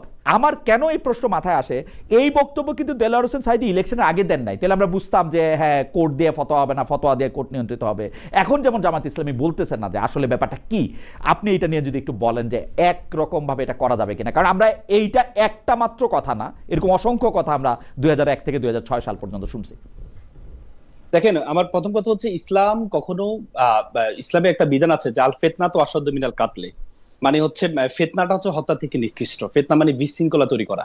ইসলামী স্টেটের যে পলিসি, জামাতের আমির কিন্তু বলেছে যে দেশের জনগণ যদি সম্মতি দেয় তাহলে আমরা আইন পরিবর্তন করব, কিন্তু বিদ্যমান আইন, বাংলাদেশের বর্তমান যে বিদ্যমান আইন আছে সেই বিদ্যমান আইনে মাত্র 5 থেকে 10% আছে ইসলাম বিরোধী, আর বেশিরভাগই হচ্ছে ইসলামের। আপনি দেখেন আমাদের পার্সোনাল ল আছে, পার্সোনাল যে লটা আছে, এই পার্সোনাল লয় প্রত্যেক ধর্ম মেনে চলে, প্রত্যেকটা ধর্ম নিয়ম কানুনগুলো, হ্যাঁ পারিবারিক ল গুলো মেনে চলে। কিন্তু আপনি 5 থেকে 10%, আপনি দেখেন ইসলামে মদকে নিষিদ্ধ করা হয়েছে। আমার কাছে আমাদের বর্তমান যে আইনটা, আমার মনে হয় যে বর্তমান যে আইনটা আপনি দেখেন আমাদের সংবিধান 15-16 বার পরিবর্তন হয়েছে, বাংলাদেশে অ্যামেন্ডমেন্ট হয়েছে।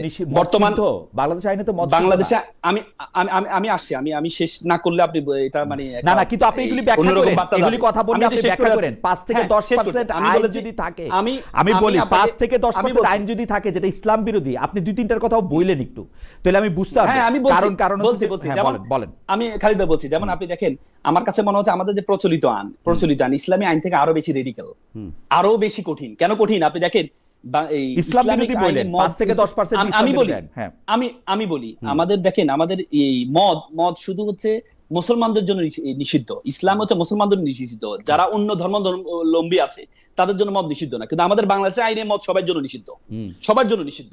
তারপর আপনি দেখেন যে শুকরের মাংস আমাদের ইসলামিক আইনে শুকরের মাংস নিষিদ্ধ হচ্ছে মুসলমানের জন্য, অমুসলিমের জন্য নিষিদ্ধ না। কিন্তু আমাদের আইনে শুকরের মাংস আমদানি করা, এটা কি ইসলাম বিরোধী?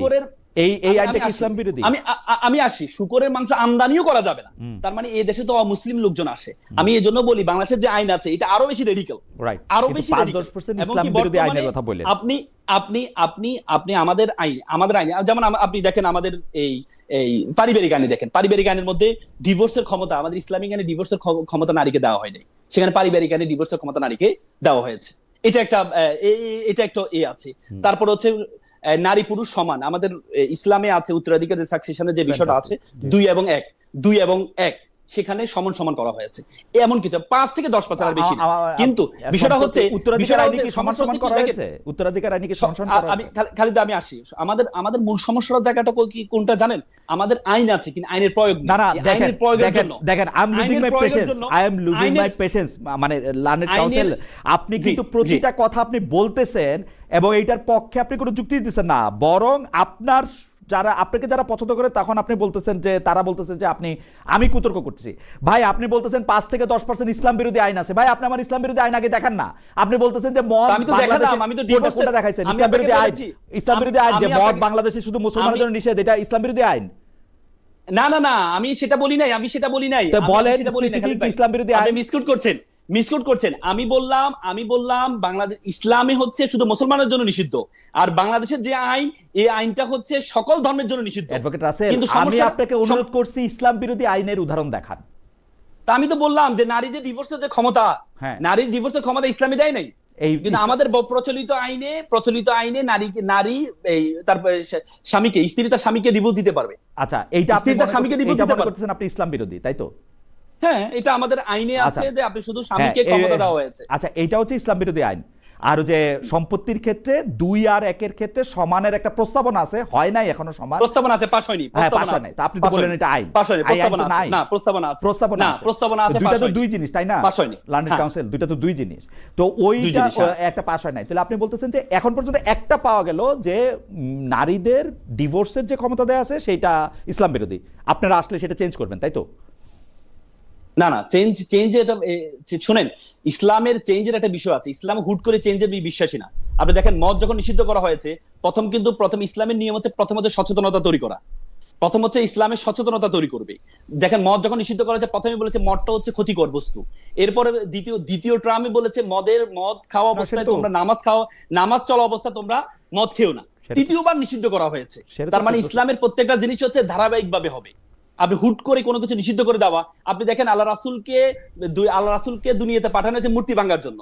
সে রাসূল 13 বছর মূর্তিকে সামনে রেখে নামাজ পড়েছেন, কিন্তু যখন মক্কা বিজয় হলো রাসূল মূর্তি ভাঙতে হয় না, অটোমেটিকলি যারা তৈরি করেছে তারাই এই কথাটা আপনি বেশিরভাগ সময় বলেন, যদি আপনি কি বুঝাতে চান আমি বুঝি না, কিন্তু মানে আমি বুঝাতে চাই প্লটটা কি আপনার তিনটা কথার আমি কোনো প্লট বুঝলাম না। মানে মদ শুধু মুসলমানদের জন্য কেন নিষিদ্ধ হবে, সবার জন্য কেন নিষিদ্ধ হবে, শুধু মুসলমানদের জন্য কেন হবে না, শুকরের মাংস কেন আমদানি করা যাবে না, এই মূর্তি সামনে রেখে নামাজ কেন পড়া যাবে না, এই প্লটটা কিসের জন্য? মানে খালিদ ভাই আপনি এটা বুঝেনি তো। আমি কি বলতে চাই, আমি বলতে চেয়েছি হচ্ছে বর্তমানে সবাই বলে যে ইসলামী স্টেট কায়েম হলে অধিকার থাকবে না। আমি মনে করি বর্তমান আমাদের যে ইসলামিক আইন এবং আমাদের যে এক্সিস্টিং যে লটা আছে, এই লটা ইসলামী ল থেকে কঠিন। যেখানে মদের বিষয়ে ইসলামী ল বলেছে শুধু মুসলমানের জন্য নিষিদ্ধ, সেখানে আমাদের আইনে শুধু মুসলমান না সকল ধর্মের জন্য নিষিদ্ধ, কিন্তু ব্যাপারটা হচ্ছে আমার জানা মতে যেই সব দেশে ইসলামিক আইন আছে সব দেশে একই অবস্থা। সৌদি আরবে সকলের জন্যই মদ নিষিদ্ধ, আপনি মদ কোথাও আমি ওইটা বলি না। সৌদি আরবে কিন্তু প্রচুর বিদেশি লোক কাজ করে। আমি শরীয়তের বিধানের কথা বলছি, কুয়েতের কথা বলতেছি, আমি কাতারের কথা বলতেছি, বাহরাইনের কথা বলতেছি, ওমানের কথা বলতেছি, আমি কোথাও মানে যেইখানে শরীয়তের বিধান আছে সেখানে শরীয়তের বিধানে অমুসলমান থাকুক আর নাই থাকুক মদ শুকর সেগুলো নিষিদ্ধই। আমি তো সেটাই বললাম, কিন্তু শরীয়তে শুধুমাত্র মুসলমানের জন্য নিষিদ্ধ করা হয়েছে। ওকে, শরীয়তে মদ আর শুকর বিধর্মীদের জন্য নিষিদ্ধ করা হয়নি।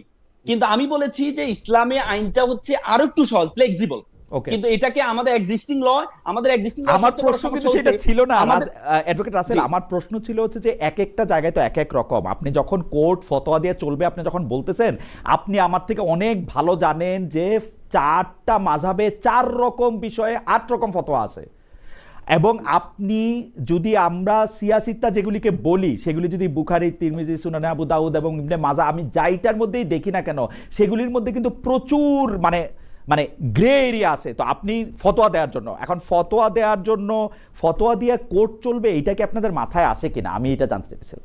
এবং কোন ফতোয়া আপনারা একই মতো কেমনে করবেন, আমি আপনাকে বলি ইসলামে হারামের বিষয়ে স্পেসিফিক করা আছে। ইসলাম একবারে স্পেসিফিক করা আছে কোনটা হারাম, কিন্তু হালালের বিষয়ে স্পেসিফিক করা নেই। কারণ মানে ইসলামে বেশিরভাগই হালাল, কিন্তু স্পেসিফিক করে বলা আছে কোনটা হারাম। তার মানে এই যে কয়েকটা জিনিস হারাম, ইসলাম কিন্তু এই জন্য ইউনিফাইড করা হয়েছে। ইসলামের নির্দিষ্ট জিনিসকে হারাম করা হয়েছে, এটা ইসলামের যে এক্সিস্টিং ল আছে, আপনাকে কোরআন এবং সুন্নাহ, আপনি প্রত্যেকটা জিনিস একবারে আপনার জুতাই সেলাই থেকে রাষ্ট্র পরিচালনা পর্যন্ত প্রত্যেকটা জিনিস আপনি কোরআন এবং সুন্নাহর মধ্যে পাবেন, এবং কোনটা হারাম আর কোনটা হালাল আপনি সবকিছু পাবেন। আমার মনে হয় যে কোরআন শরীফ থেকে যদি আমরা হারাম হালাল নেই, আমাদের অনেক দ্বিধা, অনেক মতবাদী আসলে কমে যাবে। কারণ কোরআনে একদম স্পেসিফিকলি কোন 4টা বিষয় খাওয়ার ক্ষেত্রে হারাম, কোন 4টা বা 2টা বিষয় মানে সুদ ঘুষ এগুলি কিরকম করে কেমনে হারাম, কোন বিবাহ হারাম সেগুলির ব্যাপারে আসলে বলা আছে একদম স্পেসিফিকলি। আমরা নিজেরা ইন্টারপ্রেট করে তাহলে যে মাযহাব এই আপনি ঠিকই বলছেন যে কোরআন থেকে যদি এটা নেই তাহলে এটা আমরা কমে যাবে, কিন্তু আমরা সবাইকে কোরআন থেকে নিতে হবে, শুধু কোরআন হাদিস থেকে নিতে হবে। না, আপনি হাদিস বললেন সেটা তো আবার আরেকটা ইন্টারপ্রিটেশনের জায়গা। তাহলে আপনি আল্লাহ রাসূল বিদাহজের ভাষণে সর্বশেষ বলেছেন তারাকতু ফিকুম আমরা লান তাদুল্লু মা তামাসসাকু বিহিমা কিতাবুল্লাহ ওয়া সুন্নাতুর রাসূল। আপনার সাথে থিওলজি নিয়ে কারণ কোরআনের বিশ্লেষণ হচ্ছে হাদিস। আপনি হাদিসকে অ্যাভয়েড করার কোনো সুযোগ নাই, কোরআন এবং হাদিস। কারণ কোরআন খুব সংক্ষেপে বলা আছে, হাদিসে ব্যাখ্যা দেওয়া আছে। এর মধ্যে আপনি কোন হাদিসে ব্যাখ্যা দেওয়া আছে, আপনি কোন হাদিসগুলি মানবেন কোন হাদিসগুলি মানবেন না সেটা আপনি অবশ্যই সিয়াসিতার হাদিসগুলো মানবো। শুধু সিয়াসিতার হাদিসগুলি মানবেন তো? সিয়াসিতার হাদিসে অনেকখানে শুধু কোরআন মানার কথাই আছে, আপনি দেখে নিন আবার আপনি দেখে নিন। ওকে, আপনি ভালো বলছেন। আমি একটু আসি অ্যাডভোকেট রাসেলকে অনেক ধন্যবাদ, তিনি অনেকগুলি বিষয় নিয়ে আসলে ক্লিয়ার করেছেন। আপনাদেরকে একটু বেশি সময় আজকে হয়তো রাখতে হতে পারে, কারণ অনেকগুলি বিষয় নিয়ে আপনারা কথা বলছেন। আমি দর্শকদের কাছে একটু জানতে চাইছিলাম পোস্টাল ব্যালটে কিছু দলের প্রতীক আগে রাখা আর ধানের শীষ কিছু, আমি একটু অ্যাডভোকেট সাহেব আপনার কাছে আসতে চাই। অনেকগুলি বিষয় প্রশ্ন জমে গেছে, আপনি যদি দ্রুত অ্যাড্রেস করেন। সরি, অ্যাডভোকেট রাসেলের কথার পরে একটু ডক্টর সায়েন্তের কাছে আসার পরে অনেকগুলি প্রশ্ন জমে গেছে। আপনি যদি বলেন যে বিএনপি জুলাই সনদের সরকারি দল হিসেবে রাষ্ট্রদ্রোহ সংস্কারের 31 দফার প্রস্তাবক হিসাবে সার্বিক সিস্টেম পরিবর্তনে আনার কথা বলছে, রাষ্ট্র মেরামতের কথা বলছে, কিন্তু বিএনপির মধ্যে কি আমরা কোনো পরিবর্তন দেখছেন কিনা? নতুন রাজনীতির অংশ হিসেবে জনসমক্ষে যা তুলে ধরা হচ্ছে সেটা বিএনপি দলের মধ্যে একটা প্র্যাকটিস হচ্ছে কিনা? আমি আরেকটা প্রশ্ন আপনাকে করতে চাই, তারপরই তার আগে একটা দর্শকের মন্তব্য শোনাই। উনার নাম গিটার মামুন 7053। অ্যাডভোকেট রাসেলের সাথে এতক্ষণ তর্ক করার পর্যায়ে তিনি অনেকবারই মেসেজ পাঠিয়েছেন, খালেদ ভাই আপনি কেমন জানি দিন দিন মূর্খ হয়ে যাচ্ছেন, কিছু বুঝছেন না। কত সত্য।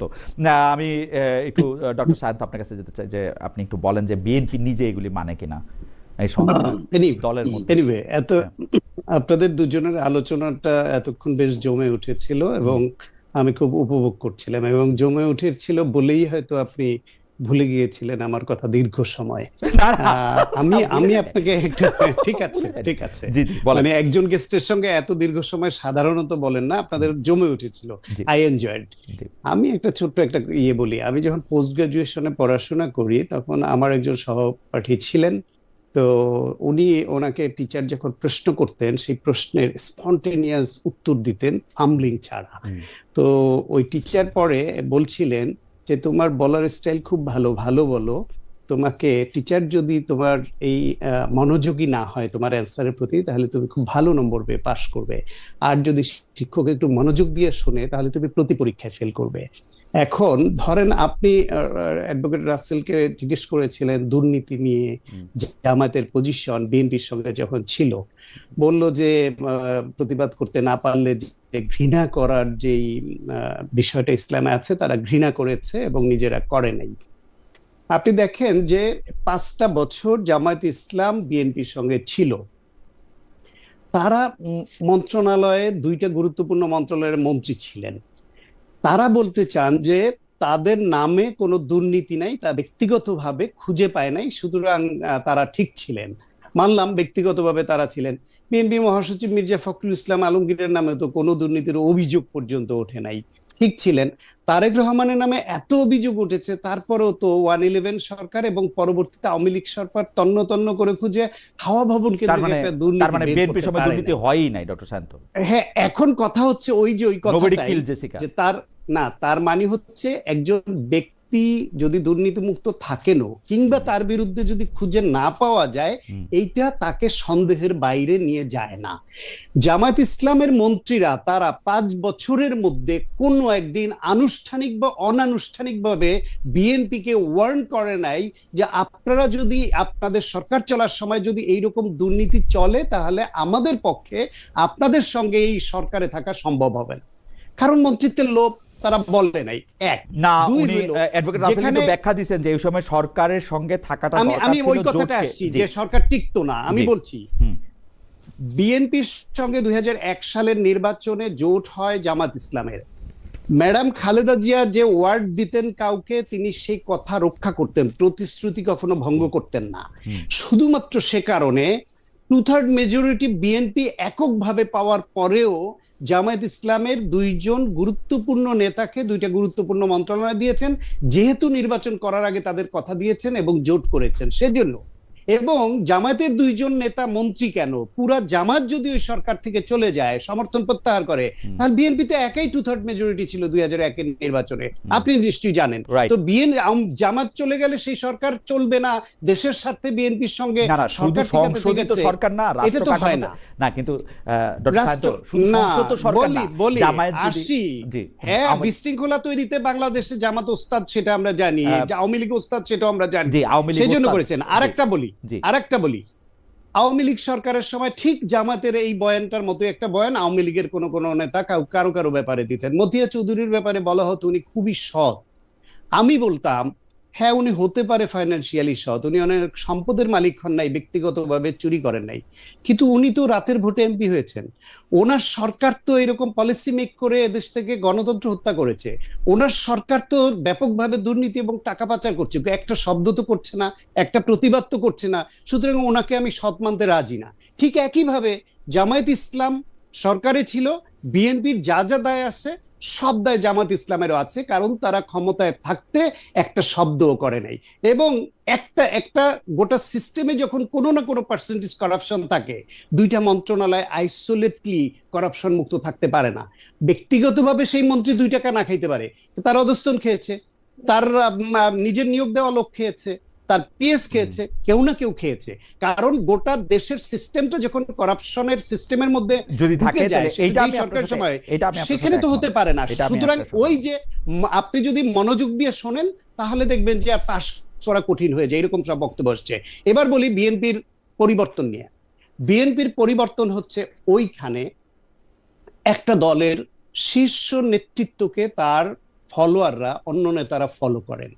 তারেক রহমানের তার যে বক্তৃতা, তার যে গঠনমূলক আলোচনা, তার যে ইনক্লুসিভনেসের যে কথা তিনি বলেন, তার যে প্রতিহিংসার বাইরে আসা, ম্যাডাম খালেদা জিয়ার যে এরকম ইনক্লুসিভ রাজনীতি, প্রতিহিংসাপরায়ণ না হয় সবকিছু করতেন, সেইটা তার নেতাদের মধ্যে পজিটিভ একটা ভাইব তৈরি করে, যেটা তারেক রহমানের এই পজিশনের কারণে তারেক রহমানকে 2-4 বছর 5 বছর আগেও যারা খুব কঠোর ভাষায় সমালোচনা করতেন, তারাও এখন বলছেন যে তার রাজনৈতিক ম্যাচুরিটি, প্রজ্ঞা এবং অনেক পরিবর্তন তার মধ্যে তারা লক্ষ্য করছেন। ফলে এইটা শীর্ষ নেতার এই পজিটিভ পরিবর্তনটা দলের পজিটিভ পরিবর্তনে একটা প্রভাব ফেলে। 1, 2 হইল বিএনপিতে অতীতে আপনি কখনোই এত সংখ্যক নেতার বিরুদ্ধে শাস্তিমূলক ব্যবস্থা নিতে দেখেননি, যেটা এবার নিয়েছে, করেছে, নিশ্চয়ই খারাপ কাজ করেছে, না করলে ব্যবস্থা, এই শাস্তিমূলক ব্যবস্থা নিবে কেন?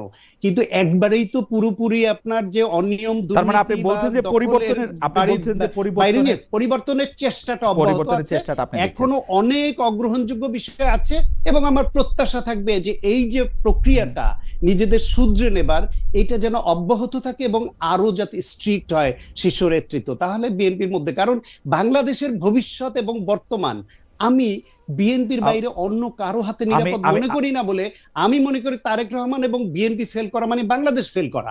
সুতরাং তাদের যা যা অগ্রহণযোগ্য আছে সেখান থেকে তাদেরকে বেরিয়ে আসতেই হবে। আমি ডক্টর সায়ন্ত আপনাকে দ্বিতীয় প্রশ্ন করার আগে আমি একটু দর্শকদের মতামত একটু বলতে চাই, যে কারণ আমার এবং অ্যাডভোকেট রাসেলের কথায় কিছু সংখ্যক মানে ভুল বোঝাবুঝি হয়তো সৃষ্টি হয়েছে, সেগুলো আমি একটু বলি। খালেদ ভাই, কোরআন ও হাদিস নিয়ে কথা বলার সময় সাবধান থাকেন। রেদওয়ান আহমেদ বলতেছেন এমন কথা বললেন না যাতে ঈমান না থাকে। ভাই, আমার ঈমান আছে কি না আছে সেই বিবেচনা ভার আপনাকে আল্লাহ দেয় নাই, কেউই দেয় নাই দুনিয়াতে, বিশ্বাস করেন দেয় নাই, আবার পড়েন বই খাতা।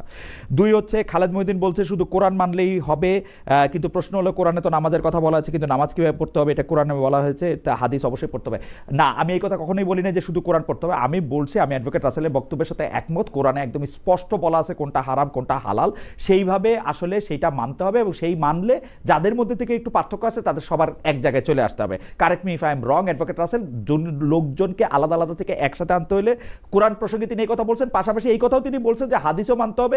আমি বলছি কোন হাদিসগুলি মানা যাবে মানা যাবে না, তিনি বলছেন যে সিয়াসিত্তা বলে যে 6টা হাদিস আমরা চিনি সেই হাদিসগুলি আমাদের মানতে হবে। আমি তাদেরকে বলছি যে হাদিসের মধ্যে তো আসলে এরকম হাদিসও আমরা এরকম দেখি যে ওইটার মধ্যে শুধু কোরআন মানার কথা আছে। আমরা এটার এই প্রসঙ্গে তার মতামত শুনতে চাইছিলাম। যাই হোক, এইটা নিয়ে নিশ্চয়ই আবার যদি যখন অ্যাডভোকেট রাসেল বলবেন তখন বলবেন, হ্যাঁ অ্যাডভোকেট রাসেল যখন বলবেন তখন বলবেন। আমি অ্যাডভোকেট রাসেলের কাছে আসবো, কিন্তু আমি জনাব সায়ন্তের কাছে এই গণভোট নিয়ে একটা প্রশ্ন করতে চাই, যে মূলত বিএনপি রাজি না হওয়ায় কিন্তু ইউনূস সরকার গণভোটটা আগে দিতে পারে নাই, একই দিনে দিতে হয়েছে, কিন্তু এই গণভোটটা নিয়ে বিএনপির কোনো অবস্থান আমরা স্পষ্ট দেখি না। বিএনপি কেমন জানি এই ক্ষেত্রে জামাত ইসলামের মতো কথা বলে, কিরকম জানেন, আমরা তো না ভোট দেওয়ার কোনো সুযোগ নাই। আরে বাবা, আপনি যদি মনে করেন এটাতে আপনি সাইন করছেন, আপনি বলেন হ্যাঁ ভোট দেন, আপনি না ভোট দেওয়ার সুযোগ নাই, আপনি এটা দিবেন কি দিবেন এটা জানি না। এদিকে আবার সরকার কেন প্রচারণা করে সেইটাতে আবার কারো কারো এটা নিন্দামন্দ দেখতে পাই। সরকারের একটা সংস্কার, সরকারের একটা ইয়ার মধ্যে ছিল, ওইটা প্রচারণা করবে না। মানে ধরেন বিশ্বের সর্বশ্রেষ্ঠ গণতন্ত্র যদি আমরা ধরে নিই যেসব দেশে আছে, এই পশ্চিমা দেশগুলিতে বা আমেরিকাতে বা ভারতে, তারা কি তাদের এজেন্ডাটা বাস্তবায়নের জন্য জনগণের বলবে না? এটা তো কি অন্যায় হলো, আমি জিনিসটা বুঝি না। কিন্তু ডক্টর সায়ন্ত, আপনি মানে বিএনপির পজিশনটা আপনি বুঝেন কিনা যে গণভোটে এটা দুইটা পার্ট। একটা হচ্ছে গণভোটে বিএনপির অবস্থান, আর একটা হচ্ছে সরকার হ্যাঁ ভোটের পক্ষে যে প্রচারণা চালাচ্ছে সেটা ঠিক করছে কিনা। প্রথমে আমি ছোট করে হ্যাঁ ভোটের সরকারের প্রচারণার অবস্থান নিয়ে বলি, এটা ঠিক করছে না। সরকার প্রচারণা করবে, সকলকে বলবে যে আপনারা গণভোটে অংশ নেন, এবং গণভোটে আপনারা বুঝে আপনার যে আকাঙ্ক্ষা সেটা আপনি ভোটের মাধ্যমে ব্যক্ত করেন। সরকার এইখানে গণভোটে হ্যাঁ বা, যেহেতু আপনি হ্যাঁ বা না রেখেছেন, সেই হ্যাঁ বা নাতে যদি সরকার একটা পক্ষ নেয় আর কোনো রাজনৈতিক দল ওই পক্ষ নেয়, তখন মনে হবে সরকার এবং এই রাজনৈতিক দলগুলা একপাক্ষিক হয়ে ডক্টর শান্ত, গেছে। আমি গণভোটের আমি একটা ছোট্ট উদাহরণ আপনার সামনে রাখি। ব্রেক্সিট হবে কি হবে না, এই প্রসঙ্গে ব্রিটেনের সেই সময়কার প্রধানমন্ত্রী জনাব ক্যামেরন, তিনি ছিলেন হচ্ছে টরি পার্টির নেতা, মানে কনজারভেটিভ পার্টির নেতা। তিনি বলতেছিলেন যে ব্রেক্সিটটা আসলে দরকার নাই, আমরা ইউরোপীয় ইউনিয়নে থাকি, কিন্তু এবং সেইটার পক্ষে কিন্তু তিনি প্রচারণাও চালাইতেছিলেন। কিন্তু যে জনগণ যেই দেখা গেল যে গণভোটে ব্রেক্সিটের পক্ষে রায় দিছে, ক্যামেরন পদত্যাগ করলেন, তার কিন্তু সংখ্যাগরিষ্ঠতার অভাব ছিল না। এটা তো তিনি করতেই পারেন, এটা তার এজেন্ডা। এটা ডক্টর ইউনূসের এজেন্ডা হচ্ছে সংস্কার। পারেন না, আমি বলি আপনাকে, আপনি ভালো বলেছেন উদাহরণ, ওই উদাহরণ টেনে। বাংলাদেশে এর আগেও যে 3টা গণভোট হয়েছে, জিয়াউর রহমানের সময় একটা, হোসেন মোহাম্মদ এরশাদের সময় একটা, এবং এই সংসদীয় পার্লামেন্টারি সিস্টেমে আসার সময় খালেদা জিয়ার সময় একটা। ওই সময়ও কিন্তু সরকার হ্যার পক্ষে প্রচারণা চালিয়েছে। শুধু ব্রিটেনের উদাহরণ অত দূরে যাওয়ার দরকার নাই। কেন চালিয়েছে?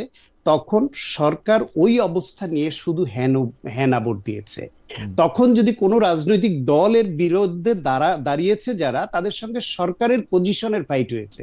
কিন্তু এইখানে একটা জাতীয় নির্বাচন হচ্ছে, সেই জাতীয় নির্বাচনে মানুষ মার্কায় ভোট দিবে, একই সঙ্গে হ্যাঁ না ভোট হচ্ছে। এইখানে রাজনৈতিক দলগুলোর অবস্থানের উপরে এটা ছেড়ে দিতে হবে, যাতে সরকার না, বরং আপনি উল্টা বললেন না ডক্টর শান্ত, ওইটা তো সরাসরি কনফ্লিক্ট অফ ইন্টারেস্ট ছিল। জিয়াউর রহমান সাহেব বলতেছেন আপনারা কি আমাকে ক্ষমতায় দেখতে চান নাকি চান না, এরশাদ সাহেব বলতেছেন আপনারা কি ক্ষমতা আমাকে দেখতে চান কি চান না। এটা তো conflict of interest. Doctor Mohammad Yunus এবং তার সরকারে তো কিছুই যায় আসে না এই সংস্কারে হ্যাঁ আসলো কি না আসলো। ওরা তো একটা আদর্শগত জায়গা থেকে জিনিসটা সমর্থন করতেছে। তাদের কিছু যায় আসে কিনা সেই প্রশ্নের থেকে বড়, ধরেন আমি ব্যক্তিগতভাবে যদি মনে করি যে এখানে 4টা ক্লোজ আছে এবং যতগুলা বিষয় দিয়েছে এই সনদের মধ্যে যা আছে, এর মধ্যে আমি 80% কে আমি ওন করি, 20% কে আমি হ্যাঁ বলতে চাই না, আমি একটা কনফিউশন রেইজ করলাম এবং আমি এখানে ভোট দিব কিনা আমি সিদ্ধান্ত নিব। না বলেন আপনি, এইরকম না রাজনৈতিক দল হতে পারে, কিন্তু সমস্যাটা হচ্ছে ধরেন আজকে সরকার যখন এই পজিশন নিয়ে নেয় যে আপনারা হ্যার পক্ষে ভোট দিবেন, তখন ধরেন এইখানে যদি এনসিপি নায়ের পক্ষে তাদের অবস্থান থাকে, তারা প্রকাশ্যে তখন এই না বলার অধিকারটা হারায় এই জন্য যে তাহলে সরকারের বিরুদ্ধে তাদের অবস্থান নেওয়া হয়ে যায় এবং অন্য দলগুলো সরকারের প্যারালালে চলে আসে।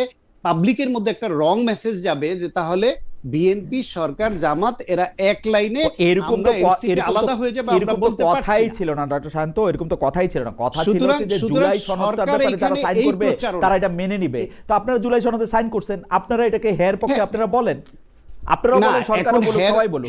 হের পক্ষে তো বলবে, বিএনপির অবস্থান বিএনপি স্পষ্ট করেছে। বিএনপি বলেছে তারা না, বিএনপি বলেছে এইটা যে এইখানে জুলাই সনদে যা আছে তার সবগুলোর সঙ্গে বিএনপি একমত নয়। তারা এইখানে তাদের অনেকগুলো নোট অফ ডিসেন্ট আছে, ফলে তাদের এইখানে একটা সিকি অবস্থান আছে। কিন্তু যেহেতু এর মেজরিটির সঙ্গে তারা একমত, সেই জন্য তারাও হ্যাঁ ভোটের পক্ষে, না বলার সুযোগ নাই ওই কারণে বলছে। কিন্তু তারা এইটাও এখন পর্যন্ত ম্যানিফেস্টোতে না আসলেও তারা বক্তব্য স্পষ্ট করেছে যে বিএনপিকে জনগণ যদি ম্যান্ডেট দেয়, তাহলে জনগণ যাতে বিএনপির এই অবস্থান জেনেই ম্যান্ডেটটা দেয় যে বিএনপি রাষ্ট্র মেরামতের যে 31 দফা প্রকাশ করেছে আগে, এই 31 দফার মধ্যে যতগুলা জুলাই সনদের সঙ্গে ম্যাচ করবে, এই কমন বিষয়গুলোর বাস্তবায়ন তারা আগে করবে। তার পরবর্তী পর্যায়ে জুলাই সনদের অন্য বিষয়গুলা, এবং তারপরে তারা বিবেচনায় নিবে যেখানে তারা নোট অফ ডিসেন্ট দিয়েছে সময়ের প্রেক্ষিতে সেগুলোর বাস্তবায়ন করবে কি করবে। আমার মনে হয় ডক্টর শায়ন্তের বক্তব্য ঠিক আছে। ইএমকে টেকনোলজি 4492 উনি বলেছেন, Khaled, let doctors do their jobs, let Islamic scholars do their job, there needs lots of research to give speech on this subject. Right, কিন্তু ভাই আমি জনগণ হিসাবে জানতে চাই 5টা ইসলামিক স্কলার যাদের সবাই আমি শ্রদ্ধা করি, তারা যদি 5 রকম বলে তাহলে কোন রকম ভাবে আমি শাসিত হব সেটা জানার অধিকার আমার আছে। এটা ডাক্তারের কাজ, ডাক্তারের, ইসলামিক স্কলারের কাজ ইসলামিক স্কলারের, ব্যাপারটা এরকম না। আপনিও একটু চিন্তা করে দেখেন। যাই হোক, আমি একটু অ্যাডভোকেট রাসেলের কাছে আসি। অ্যাডভোকেট রাসেল, বাহরাইন ও কুয়েতের মতো সৌদি আরবে হাজার হাজার পোস্টাল ব্যালট আছে নাকি যেখানে জামায়াত সংশ্লিষ্টতার মাধ্যমে নিয়ন্ত্রণ করা হচ্ছে, এমন অভিযোগ, এমন ভিডিও সামনে আসছে। প্রবাসে যাওয়া পোস্টাল ব্যালট জামায়াতের প্রতীক নাকি সুবিধাজনক স্থানে, এসব নিয়ে বিএনপি নির্বাচন কমিশনে গিয়ে অফিসিয়ালি অভিযোগ জানিয়ে এসছে। মানে আপনি কি মনে করেন আমরা বিখ্যাত সাংবাদিক জুলকারনাইন সায়ের মেয়ের একটা মানে মানে ভাইরাল একটা ভিডিওর মাধ্যমে এগুলি আমরা জানতেও পারছি। আপনি এইটা নিয়ে আসলে কি বলবেন, যে ইজ ইট মানে এটা আপনার চোখে পড়ছে কিনা, জামাত ইসলামী এইটাকে ঠিকমতো হ্যান্ডেল করতেছে কিনা? আমি এটাতে আসি তার আগে বিষয়টা হচ্ছে, আপনি যখন প্রশ্ন করেছেন, আমি তো ছোট মানুষ, আমার প্রশ্নের উপরে প্রশ্নের উপরে প্রশ্ন, না, মানে খুব প্রশ্নগুলা প্রশ্ন যখন করি নাই। বেশি হয়। ঠিক আছে, না, আপনি বলেন। প্রশ্ন- ঠিক আছে, আপনি বলেন। সায়ন্ত ভাই যখন বলে তখন ফুল কথাটা বলার সুযোগ হয়, কিন্তু আমি কিন্তু ফুল কথাটা বলার সুযোগ পাই না, যেহেতু উনি সম্মানিত মানুষ, এই জন্য আপনি ওনাকে ফুল কথা বলার সুযোগ দেন। কিন্তু ব্যাপারটা হচ্ছে, এরশাদ যখন কথা বলে, এরশাদ একবার একটা বক্তব্য আমি শুনেছিলাম, উনি কুমিল্লাতে একটা ভাষণ দিচ্ছিলেন যে আপনারা সবাই গরু, আপনারা সবাই ছাগল, এর মধ্যে বিদ্যুৎ চলে গেছে, মাইক বন্ধ হয়ে গেছে। মানে সে বলতে চাইছিল ঘরে ঘরে পালন করবেন, কিন্তু পুরো কথাটা শোনে নাই। তো না শোনার কারণে মানুষ খুব খেপে গেছে যে আমরা গরু, আমরা ছাগল। মানে বিষয়টা হচ্ছে, আপনি যখন প্রশ্নটা স্পেসিফিক একটা প্রশ্ন করেন, এর উপর আমি উত্তরটা দেওয়া শেষ হওয়ার আগে যখন আরেকটা প্রশ্ন আসে, তখন এই যে শান্ত ভাই একটু আগে বললো যে আমার এটা পুরোপুরি প্রশ্নের আমি উত্তরগুলো শেষ আপনার হয়নি। বক্তব্যের সাথে একমত না, আমার উত্তরগুলো কিন্তু আপনি শেষ না কোনো হওয়ার কোনো কারণে ইয়া ছাড়া আপনি 2 মিনিট বলেন, আমি আপনার বক্তব্যের সাথে একমত আমার না। আমার শেষ না হওয়ার কারণেই এই প্রবলেম গুলো হচ্ছে। আচ্ছা, বলেন। দেখেন, আমি প্রথম কথা হচ্ছে, এই যে সরকারটা আছে, বর্তমান যে সরকারটা আছে, এই সরকারটা শান্ত ভাই যেটি বললেন যে হ্যাঁ ভোটের ক্যাম্পেইন করার কোনো সুযোগ নেই। দেখেন, এই বর্তমান সরকারটা কিন্তু প্রত্যেকটা অন্তর্ভুক্তি সরকার যতগুলো ছিল বা তত্ত্বাবধায়ক সরকার যারা ছিল, তাদের কাজ ছিল একটা, সেটি হচ্ছে নির্বাচন আয়োজন করা। কিন্তু এই সরকারের কাজ কিন্তু একটা না, এই সরকারের কাজ হচ্ছে 3টা। একটা হচ্ছে সংস্কার করা, আরেকটি হচ্ছে বিচার করা, আরেকটি হচ্ছে নির্বাচন আয়োজন করা। তাহলে আপনি এই যে সংস্কারটা, আপনি দেখেন, এই সরকারের বৈধতার জন্য জুলাই সনদের এই যে গণভোটে হ্যাঁ জয়ী হইতে হবে, এই সরকারের বৈধতার জন্য। আপনি দেখেন, আমার তত্ত্বাবধায়ক সরকারের শুনানিতে রিসেন্টলি বিএনপি আইনজীবীদের একটা শুনানি আমি শুনেছিলাম। শুনানিতে ওনারা বললেন যে 1/11 সরকার, যে সরকারটা ছিল, এই সরকারটা ছিল অবৈধ। কেন অবৈধ? কারণ আমাদের সংবিধানে 3 মাস 6 মাসের মেয়াদ ছিল, কিন্তু তারা 6 মাসের বাইরে গিয়ে তারা এটাকে কন্টিনিউ করার কারণে এই সরকার যেই নির্বাচনটা আয়োজন করেছে, এই নির্বাচনটা অবৈধ। এই নির্বাচনের ধারা পরবর্তীতে সরকার হয় যে প্রধান বিচারপতি হয়েছে, এটাও অবৈধ, এবং প্রধান বিচারপতি যে রায়টা দিয়েছে, এটাও অবৈধ। তার মানে কি, এই যে 1/11 সরকারের বৈধতা ছিল না বলে এই প্রশ্নটা পরবর্তীতে আসছে প্রায় 10-12 বছর পরে। তাহলে এই যে বর্তমান যে এই অন্তর্বর্তীকালীন সরকার, এই সরকারকে বৈধ হওয়ার জন্য গণভোট হ্যাঁ ভোটে জয়লাভ করতে হবে। যদি এই সরকার হ্যাঁ ভোটে জয়লাভ না করে, তাহলে এই সরকার বৈধ হবে না। আর যদি এই সরকার বৈধ না হয়, তারা যে নির্বাচন আয়োজন করেছে, এই নির্বাচনটা বৈধ হবে না। আর এই নির্বাচন বৈধ না হলে যারা ক্ষমতা আসতে চায়, তাহলে তো তাদের ক্ষমতাটাও 10-12 বছর পরে এই ক্ষমতা নিয়ে প্রশ্ন আমি উঠবে। একটা কথা জিজ্ঞেস করব। জি জি জি, প্রথম কথা হলো যে আপনি আমারে পরিষ্কার করেন, আজকে আপনার কথা না শুনে আমি যাব না, কারণ এটা হচ্ছে যে এইটা হচ্ছে যে আপনার মানে একটা ফ্রেমিং হয় যে আমি প্রশ্নের উপর প্রশ্ন করি, কিন্তু আপনি খেয়াল করেন, আবার শুনে দেখেন, আমি নতুন প্রশ্ন একটাও করি নাই। আপনি যে কথাগুলি বলছেন আমি প্রশ্নটা করি। আপনি যেহেতু বলতেছেন যে এই গণভোটের উপর সরকারের বৈধতা অবৈধতা নির্ভর করতেছে, তাহলে একটা সরল প্রশ্ন হইতে পারতো, এই সরকার আসলে সরকার পরিচালনায় বৈধভাবে করছে কিনা, হ্যাঁ বা না। কিন্তু আপনি 4টা কমপ্লিকেটেড বিষয় এটার মধ্যে রাখছেন, 4টা মিলে একটা প্যাকেজ বানাইছেন, এইটার উপরে একটা হ্যাঁ বলতে বলছেন, এটার উপরে একটা না বলতে বলছেন। এখন আমি এই 4টার মধ্যে 3টা বিষয় একমত হতে পারি, একটা বিষয় একমত নাও হতে পারি, যেটা হচ্ছে খুব পপুলার কথা। আমি অবশ্য মনে করি যে না, আপনি সবারই আমি বলে দিই যে না, হ্যাঁ ভোট দেন, কি আছে, এতদিন পরে একটা ভোট পাইছেন, পজিটিভ থাকেন, পজিটিভলি ভোট দেন, হ্যাঁ ভোট দেন। সেইটা কথা না, কিন্তু কথা হলো যে এইটা কি সত্য, আসলে সরকারের বৈধতা অবৈধতার প্রশ্নটা তো সরকার করতে পারতো। না না না, যদি ওইটা কনসার্ন হইতো, আমরা সবাই ভোট দিতাম, আমরা সবাই ভোট দিতাম, হ্যাঁ ভোট, যে হ্যাঁ ভাই আপনি বৈধ। সংস্কারগুলো আমাদের তো এবার নির্বাচনটা তো আসলে কোনো দলকে জয় করার জন্য না, জামাতকে জয় করার জন্য এবার নির্বাচন না, বা বিএনপিকে জয় করার জন্য নির্বাচন না, বাংলাদেশকে জয় করার জন্য। বাংলাদেশে জয় করার জন্য সংস্কারগুলো খুবই গুরুত্বপূর্ণ। দেখেন, শাহিন ভাই একটা কথা বললেন যে 31 দফা, আপনি দেখেন 31 দফার 4 নম্বর কলামে ওনারা বলেছিলেন রাষ্ট্রপতি ক্ষমতা এবং প্রধানমন্ত্রী ক্ষমতা ওনারা ব্যালেন্স করবেন। অথচ সংস্কার কমিশনের যে প্রস্তাব ছিল, এই প্রস্তাবে নোট অফ ডিসেন্ট দিয়েছেন ওনারা, রাষ্ট্রপতি ক্ষমতা এর ক্ষেত্রে বাড়ানোর ক্ষেত্রে ওনারা নোট অফ ডিসেন্ট দিয়েছেন। তাহলে 31 দফার একটাকে ওনারা এগেনস্টে চলে গেছেন। তাহলে ওনারা পরবর্তীতে ক্ষমতা আসলে এই যে সংস্কারগুলো করবেন, এই সংস্কারগুলো বিশ্বাসযোগ্য হবে না বলেই হানা ভোটের বিষয়টা আসছে আপনার। তারপরে আপনি যে বিষয়টা নিয়ে আসেন ব্যালেটের বিষয়টা, দেখেন ব্যালেটের বিষয় আপনি খুব অভিজ্ঞ মানুষ, যেহেতু আপনি নিজেই বিদেশে আছেন, আপনি ব্যালেটের যে চিঠিগুলো পাওয়া গিয়েছে, আপনি দেখেন একটা ব্যালট পেপার পেলেই কিন্তু ভোটগুলো কাউন্ট হয় না। কারণ একটা ব্যালট পেপার পেতে হলে 2 প্রক্রিয়ায় ভোটগুলো কাউন্ট হয়। একটা হচ্ছে একটা পোস্টাল কিউআর কোড আছে, মানে একটা সাইন ইন করতে হয় একটা পোস্টাল অ্যাপে, সেখানে সাইন ইন করার জন্য এনআইডি কার্ড দিতে হয়, তারপর সেখানে নাম্বার দিতে হয়, কোড দিতে হয়, কোড দেওয়ার পরে সেই পোস্টাল অ্যাপসে আপনি সাইন ইন করবেন। এরপরে যে চিঠিটা আসবে, চিঠিটার যে একটা কিউআর কোড আছে, এই কিউআর কোড স্ক্যান করতে হবে। স্ক্যান করার পরে এরপরে আপনি ভোটটা দিতে পারবেন। তার মানে কারো কাছে যদি শুধু চিঠিগুলো থাকে, কারো কাছে যদি শুধু চিঠিগুলো থাকে, এই চিঠি দিয়ে সে ভোট দিতে পারবে না, সে ভোটটা অ্যালাউ হবে না। কারণ তাকে এই যে স্ক্যান করা, তার কিউআর কোড যেটা আছে তার নিজস্ব নাম্বারে, নিজস্ব মোবাইলে, এটাকে স্ক্যান করা ছাড়া সে ভোটটা কাউন্টেবল হবে না। এবং কি আপনি দেখেন বিদেশে হচ্ছে একটা পোস্টাল অ্যাড্রেস নেওয়ার জন্য কিছু যেমন বাহারাইনে আমি যেটা জানতে পেরেছি যে তাদের পোস্টাল অ্যাড্রেস নেওয়ার জন্য কিছু টাকা দিতে হয়। এই জন্য তারা নির্দিষ্ট একটা অ্যাড্রেসে তারা সবগুলো পোস্টাল নিয়ে এসে তারা চিঠিগুলো প্রত্যেকে, আপনি যে ভিডিওটা ভাইরাল হয়েছে এই ভিডিওর মধ্যে কেউ দিচ্ছে, কেউ দেখাতে পারবে না যে ভোট দিচ্ছে, দাড়িপাল্লা ভোট দিচ্ছে বা হাত পাকা ভোট দিচ্ছে, কেউ দেখাতে পারবে না। সেখানে দেখানো হচ্ছে যে চিঠিগুলো বন্টন করা হচ্ছে, চিঠিগুলো বন্টন করা হচ্ছে। কারণ এই চিঠিগুলো যদি কারো একজনের কাছে থাকে, সে চাইলে। আপনি কোনো অ্যানোমালি দেখতে পান নাই, তাই তো অ্যাডভোকেট রাসেল? না না, আমার কাছে মনে হয়নি, আমার কাছে মনে হয়নি। কারণ এই চিঠিগুলো একটা অ্যাড্রেসে গিয়েছে, সেই অ্যাড্রেস থেকে বন্টন হচ্ছে। Fair enough. আপনি যেহেতু অ্যানোমালি দেখতে পান নাই, তো আপনি কি না, আপনার কাছে আরেকবার একটু আসবো। আমি একটু জনাব সায়ন্তর কাছে আমি শেষ প্রশ্নটা একটু করে আসি। জনাব সায়ন্ত, এই আসলে নতুন প্রশ্নে যাওয়ার আর এখন সময় নাই, আমি বরং এইটাই বলি যে হ্যাঁ ভোট না ভোট নিয়ে যে অ্যাডভোকেট রাসেলের কনসার্ন, সেটা আমাদের সকলেরই কনসার্ন। বিএনপিকে প্রথম থেকেই আসলে সংস্কারের বিষয়ে কেমন জানি কনজারভেটিভ মনে হচ্ছে। সংস্কার বললেই বিএনপি 31 দফা দেখাচ্ছে, বেগম জিয়ার 20-30-এর ঘোষণা দেখাচ্ছে, বলছে তারা, কিন্তু আসলে সংস্কারের ব্যাপারে বিএনপি একদমই নিমরাজি। অনেকেই বলছেন বিএনপি ক্ষমতা গেলে সংস্কার করবেন না। আমার কেন এই আশঙ্কা হচ্ছে, বিএনপি আসলে সংস্কার বা এই জাতীয় জিনিস করার ব্যাপারে একটু আসলে কথা না রাখার দলেই। যেমন বিচার বিভাগ আলাদা করার প্রশ্নে 2001 সালে সকল কিছু হওয়া সত্ত্বেও বিএনপি কিন্তু বলছিল যে তার আগে এটা করতে চান এবং 5 বছরে করেন নাই। একটু যদি অ্যাডভোকেট বলেন। সেটা ক্ষমতায় থেকে অনেক ডক্টর সাহেব যদি বলেন। জি, ক্ষমতায় থেকে অনেক প্রতিশ্রুতি রক্ষা করতে ব্যর্থ হওয়ার এই নজির বাংলাদেশের যারা যারা ক্ষমতায় ছিল প্রত্যেকের কম বেশি আছে, বিএনপিও আছে। বিএনপি সেই দায় এড়াতে পারে না।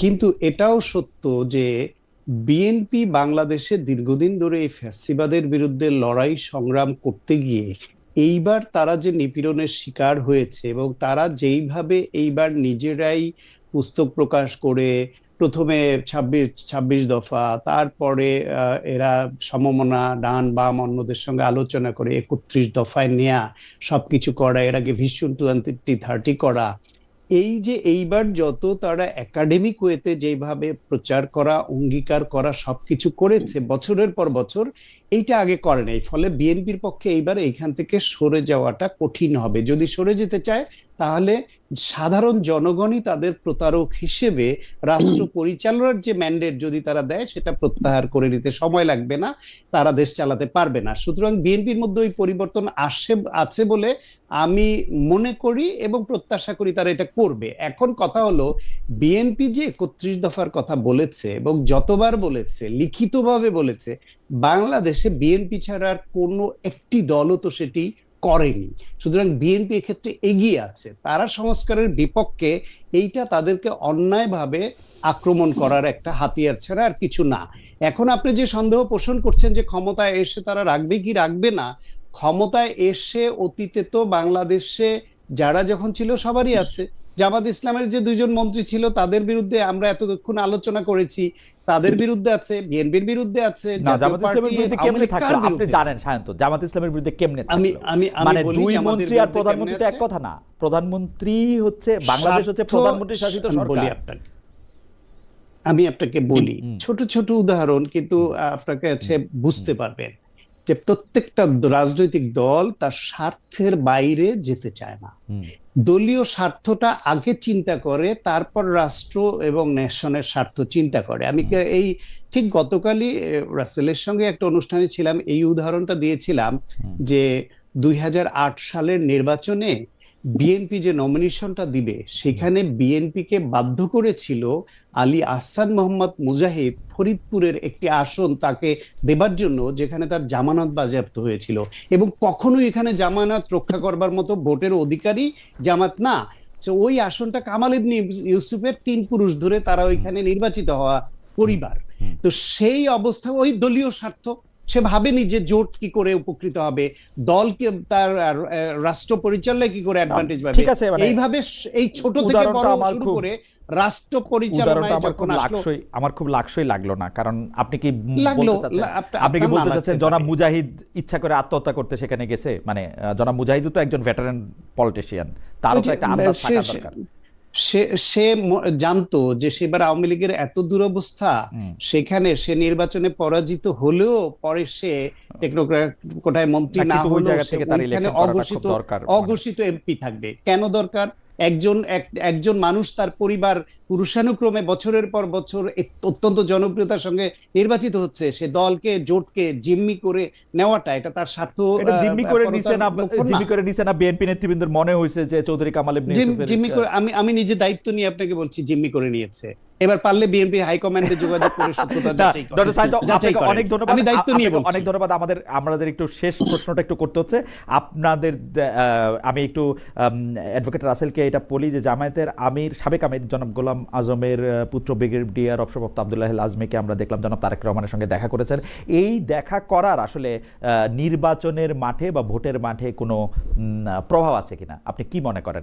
আর আমি আপনাকে আবার একটা অনুরোধ করব যে আপনি যে কথাগুলি আপনি মনে করেছেন যে আপনি বলতে পারেন নাই, সেগুলো আপনি বলেন, কারণ এগুলো হয় কি, এগুলো একটা হিসাবে রয়ে যায় যে আমি আপনাকে, কিন্তু আপনি আবার অনুষ্ঠান দেখেন, আমি কিন্তু সায়ন্তকেও অনেক প্রশ্নই করছি ইন বিটুইন, কিন্তু এটা আসলে বোঝা যায় না, নিজেকে করলে বেশি যত বোঝা যায়। হাউএভার, আপনার যতক্ষণ বলতে ইচ্ছা করে আপনি এটা বলেন, ব্রিগেডিয়ার আজমিটা এটা বলেন, আর বাকিটা আপনি বলেন, আমি চুপ করলাম।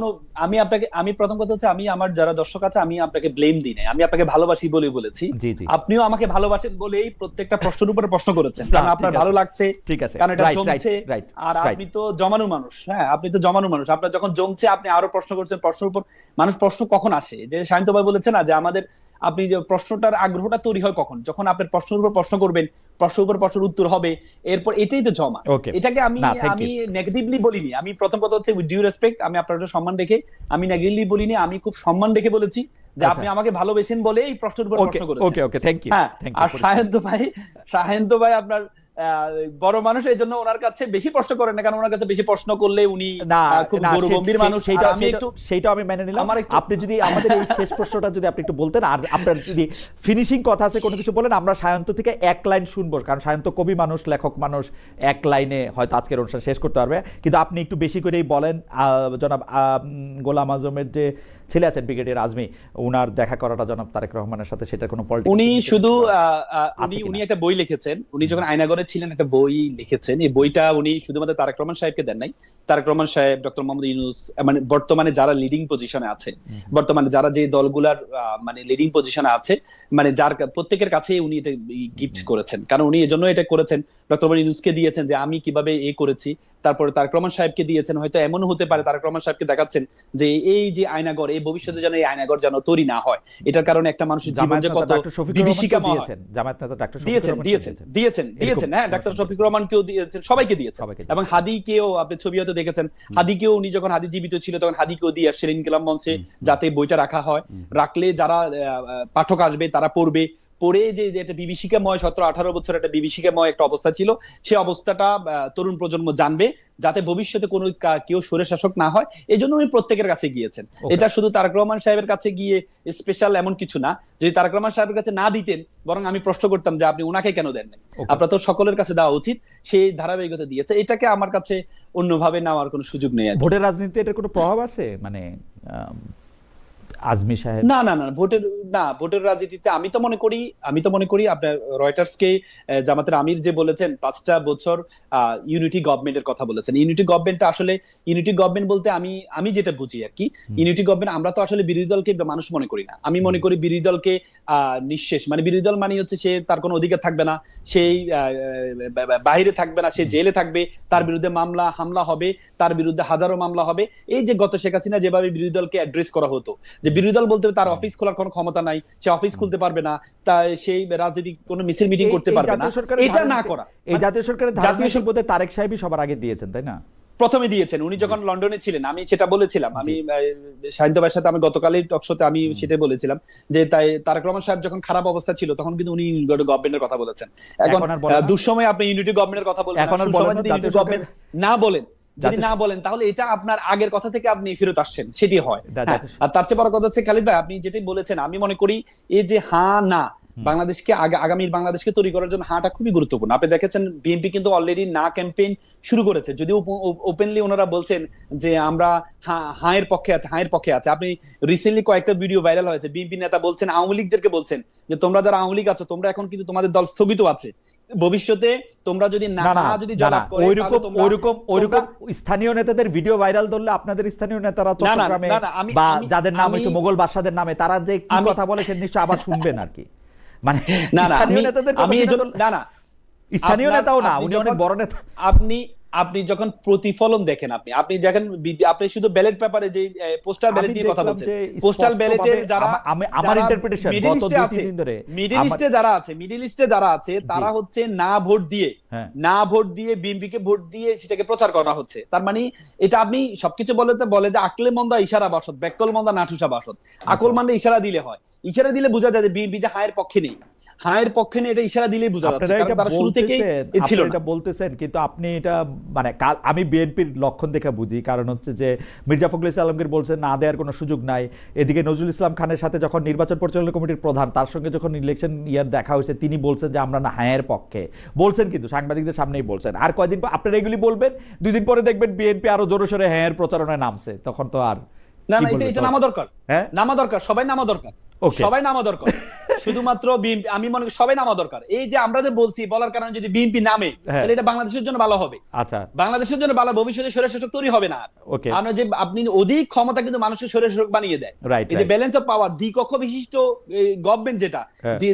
দ্বিকক্ষের বিরুদ্ধে কিন্তু নোট অফ ডিসেন্ট আছে। হ্যাঁ, তো তার মানে যদি যদি জয়লাভ না করে, তাহলে দ্বিকক্ষ হবে না। Right. আর দ্বিকক্ষ যদি না হয়, হ্যাঁ। তাহলে মাত্র 39% ভোট পেয়ে আপনি 260 আসন পাবেন, আর 40% ভোট পেয়ে আপনি মাত্র 60 আসন পাবেন। এমনই হচ্ছে তো। দ্বিকক্ষের ব্যাপারে তো কেউ আপত্তি জানায়, মানে দ্বিপক্ষে পিয়ার, তাই তো? না না, দ্বিকক্ষ যদি দ্বিকক্ষ উচ্চ কক্ষে পিয়ার এর কথা আসে, হ্যাঁ, পিয়ার উচ্চ কক্ষে পিয়ার যদি জয়লাভ, পার্সেন্টেজের ভিত্তিতে, যদি আপনার না উচ্চ ভোটে- কক্ষে হ্যাঁ, উচ্চ কক্ষ করতে তো যদি না ভোট, বিএনপি সবার আগে উচ্চ কক্ষের কথা বলছে, উচ্চ কক্ষের ক্ষেত্রে তো আর হ্যাঁ, কোনো কিন্তু যদি দ্বিধা নাই। কিন্তু যদি না ভোট, কিন্তু আপনার যদি না ভোট যদি জয়লাভ করে, তাহলে তো আর সেটা হবে না, সে সরকারটা হবে না, কে এই বলছে সরকারগুলো তো উচ্চ হবে না। কক্ষ করবে না, না ভোট হলে? মানে এইটা তো না, কিভাবে- এটা তো কিভাবে জোর করবে? করে, আপনি এটা তো তো- জোর। আপনি তো 31 দফায় এখনই বলে দিচ্ছেন, আপনি 31 দফায় যেটা বলেছেন সেটাও তো আপনি পালন করছেন না। ব্যালেন্স অফ পাওয়ার, যে রাষ্ট্রপতি ক্ষমতা বৃদ্ধি করা, সেই ক্ষমতা বৃদ্ধির মধ্যেও তো আপনি নোট অফ ডিসেন্ট দিয়ে আছেন। আপনি বেসিক যত সংস্কারগুলো আছে, প্রত্যেকটা সংস্কার নোট অফ ডিসেন্ট আছে, প্রত্যেকটা সংস্কার নোট অফ ডিসেন্ট আছে। বিএনপি একাধিক ক্রমে না, পুরো জীবনে কেউ 10 বছরের বেশি প্রধানমন্ত্রী থাকতে পারবে না, এটা সাইন করে দিছে। এর চেয়ে বেশি আর কি করবে বিএনপি? এটা ওনাদের 31 দফায় আছে। একটি দফায় পরপর 2 বার আছে, উনারা যেটা বাড়তি করছে সেটা হচ্ছে কখনো পারবে না, সেটা করছে। পারবে না। হ্যাঁ, এটাকে তো নোট অফ ডিসেন্ট, কিন্তু হ্যাঁ, বেসিক তারপরে হচ্ছে যে balance of power, balance of পাওয়ারের ক্ষেত্রে আপনি কি প্রেসিডেন্ট প্রধানমন্ত্রী দুইটা দ্বৈত শাসন করতে চান? মানে না, যাই হোক, দ্বৈত এগুলি শাসন না। এগুলি সংসদে দ্বৈত শাসন আলোচনা না। না করে, এগুলি করা ঠিক হবে না। এইটা যেই নোট অফ ডিসেন্টগুলি আছে, আপনিও খুব ভালো করে জানেন, আপনি আইনজীবী, এই সারা জীবন হয়তো আপনাদের সুবিধা হবে, অনেক মামলা মোকদ্দমা আসবে আপনাদের কাছে, বুঝছেন? এইগুলি নিয়ে আপনারা, কিন্তু অন্য মানুষের অনেক অসুবিধাও হইতে পারে। হাওয়েভার, তবু আমরা আশা করব যে যেহেতু জুলাই সনদের মধ্যে বা জুলাই ঘোষণার মধ্যে সবগুলি রাজনৈতিক দল, আমাদের প্রফেসর আলী রিয়াজের নেতৃত্বে একটা সংস্কার কমিশন হয়েছে, সংস্কার কমিশনের নেতৃত্বেও সব প্রফেসর ডক্টর মোহাম্মদ ইউনূসী ছিলেন, কিন্তু আলী রিয়াজ সাহেব কো চেয়ারম্যান হিসেবে সেইগুলি সবগুলি এটা দেখছেন। আমাদের মনির হায়দার ভাই ছিলেন, অনেক কথাবার্তা, অনেক কিছু হয়েছে, কিন্তু অনেক দলের সাথে অনেক কথা হয়েছে। এটা একটি কিছুটা ফল বয়ে আনুক, আমরা এই সংস্কারগুলি বাস্তবায়িত হতে দেখি, গণভোটেও যেন এটা প্রতিফলন দেখি। আমরা ডক্টর সায়ন্তকে দিয়ে শুরু করছিলাম, কিন্তু যেহেতু ডক্টর সায়ন্তের মনে হয়েছে যে আমরা ওনার সঙ্গে একটু কম কথা কইছি, সেই জন্য উনিই শেষ করুক আজকে। আপনি এটা শেষ করেন। আমরা তরুণ আইনজীবী রাসেলকে আমরা শুনছি, আপনি গণভোট নিয়ে যদি আর কোনো কিছু বলেন। না, ঠিক আছে, কথা তো বহু বছর ধরে বলছি, এখন একদিন একটু কম বা বেশিতে এমন কিছু এসে যায় না।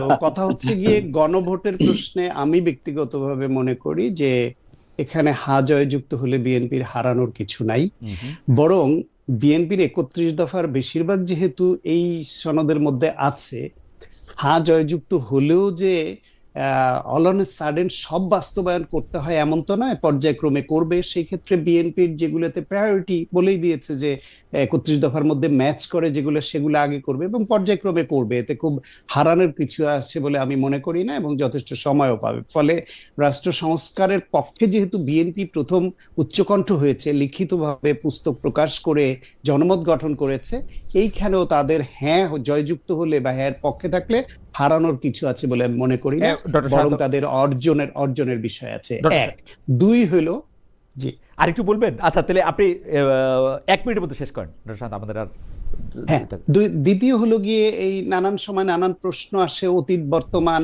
ঘাটাঘাটি না করা। আপনি যথার্থই বলেছেন যে অতীতের উপর ভিত্তি ধরে বর্তমান রচিত হয় এবং বর্তমানের উপর ভর করেই ভবিষ্যৎ রচিত হবে। সুতরাং আমরা অতীত বর্তমান ভবিষ্যৎ কোনোটাকে অস্বীকার করতে চাই না, একটা দিয়ে আরেকটাকে ঢাকতে চাই না। আমার কাছে খুব গুরুত্বপূর্ণ আমার বাংলাদেশের জন্মের ইতিহাস। আমি জন্মের ইতিহাসকে ভুলে যেতে দেব না। ভুলে যারা যাবে তাদের সঙ্গে আমি নাই। বাংলাদেশের যে কোনো গণতান্ত্রিক মুভমেন্টে যারা পজিটিভ ভূমিকা রেখেছে সেইটাকে আমার অ্যাপ্রিডিয়েট করতে হবে, যখন যারা যতটুকু করেছে। আর সর্বাগ্রে 24কেও আমাকে আপহোল্ড করতে হবে। সুতরাং এই সব কয়টা যারা করবে, আমি চাই মানুষ যেন তাদের পক্ষে থাকে। Thank you. অ্যাডভোকেট রাসেল কি এক লাইন আমি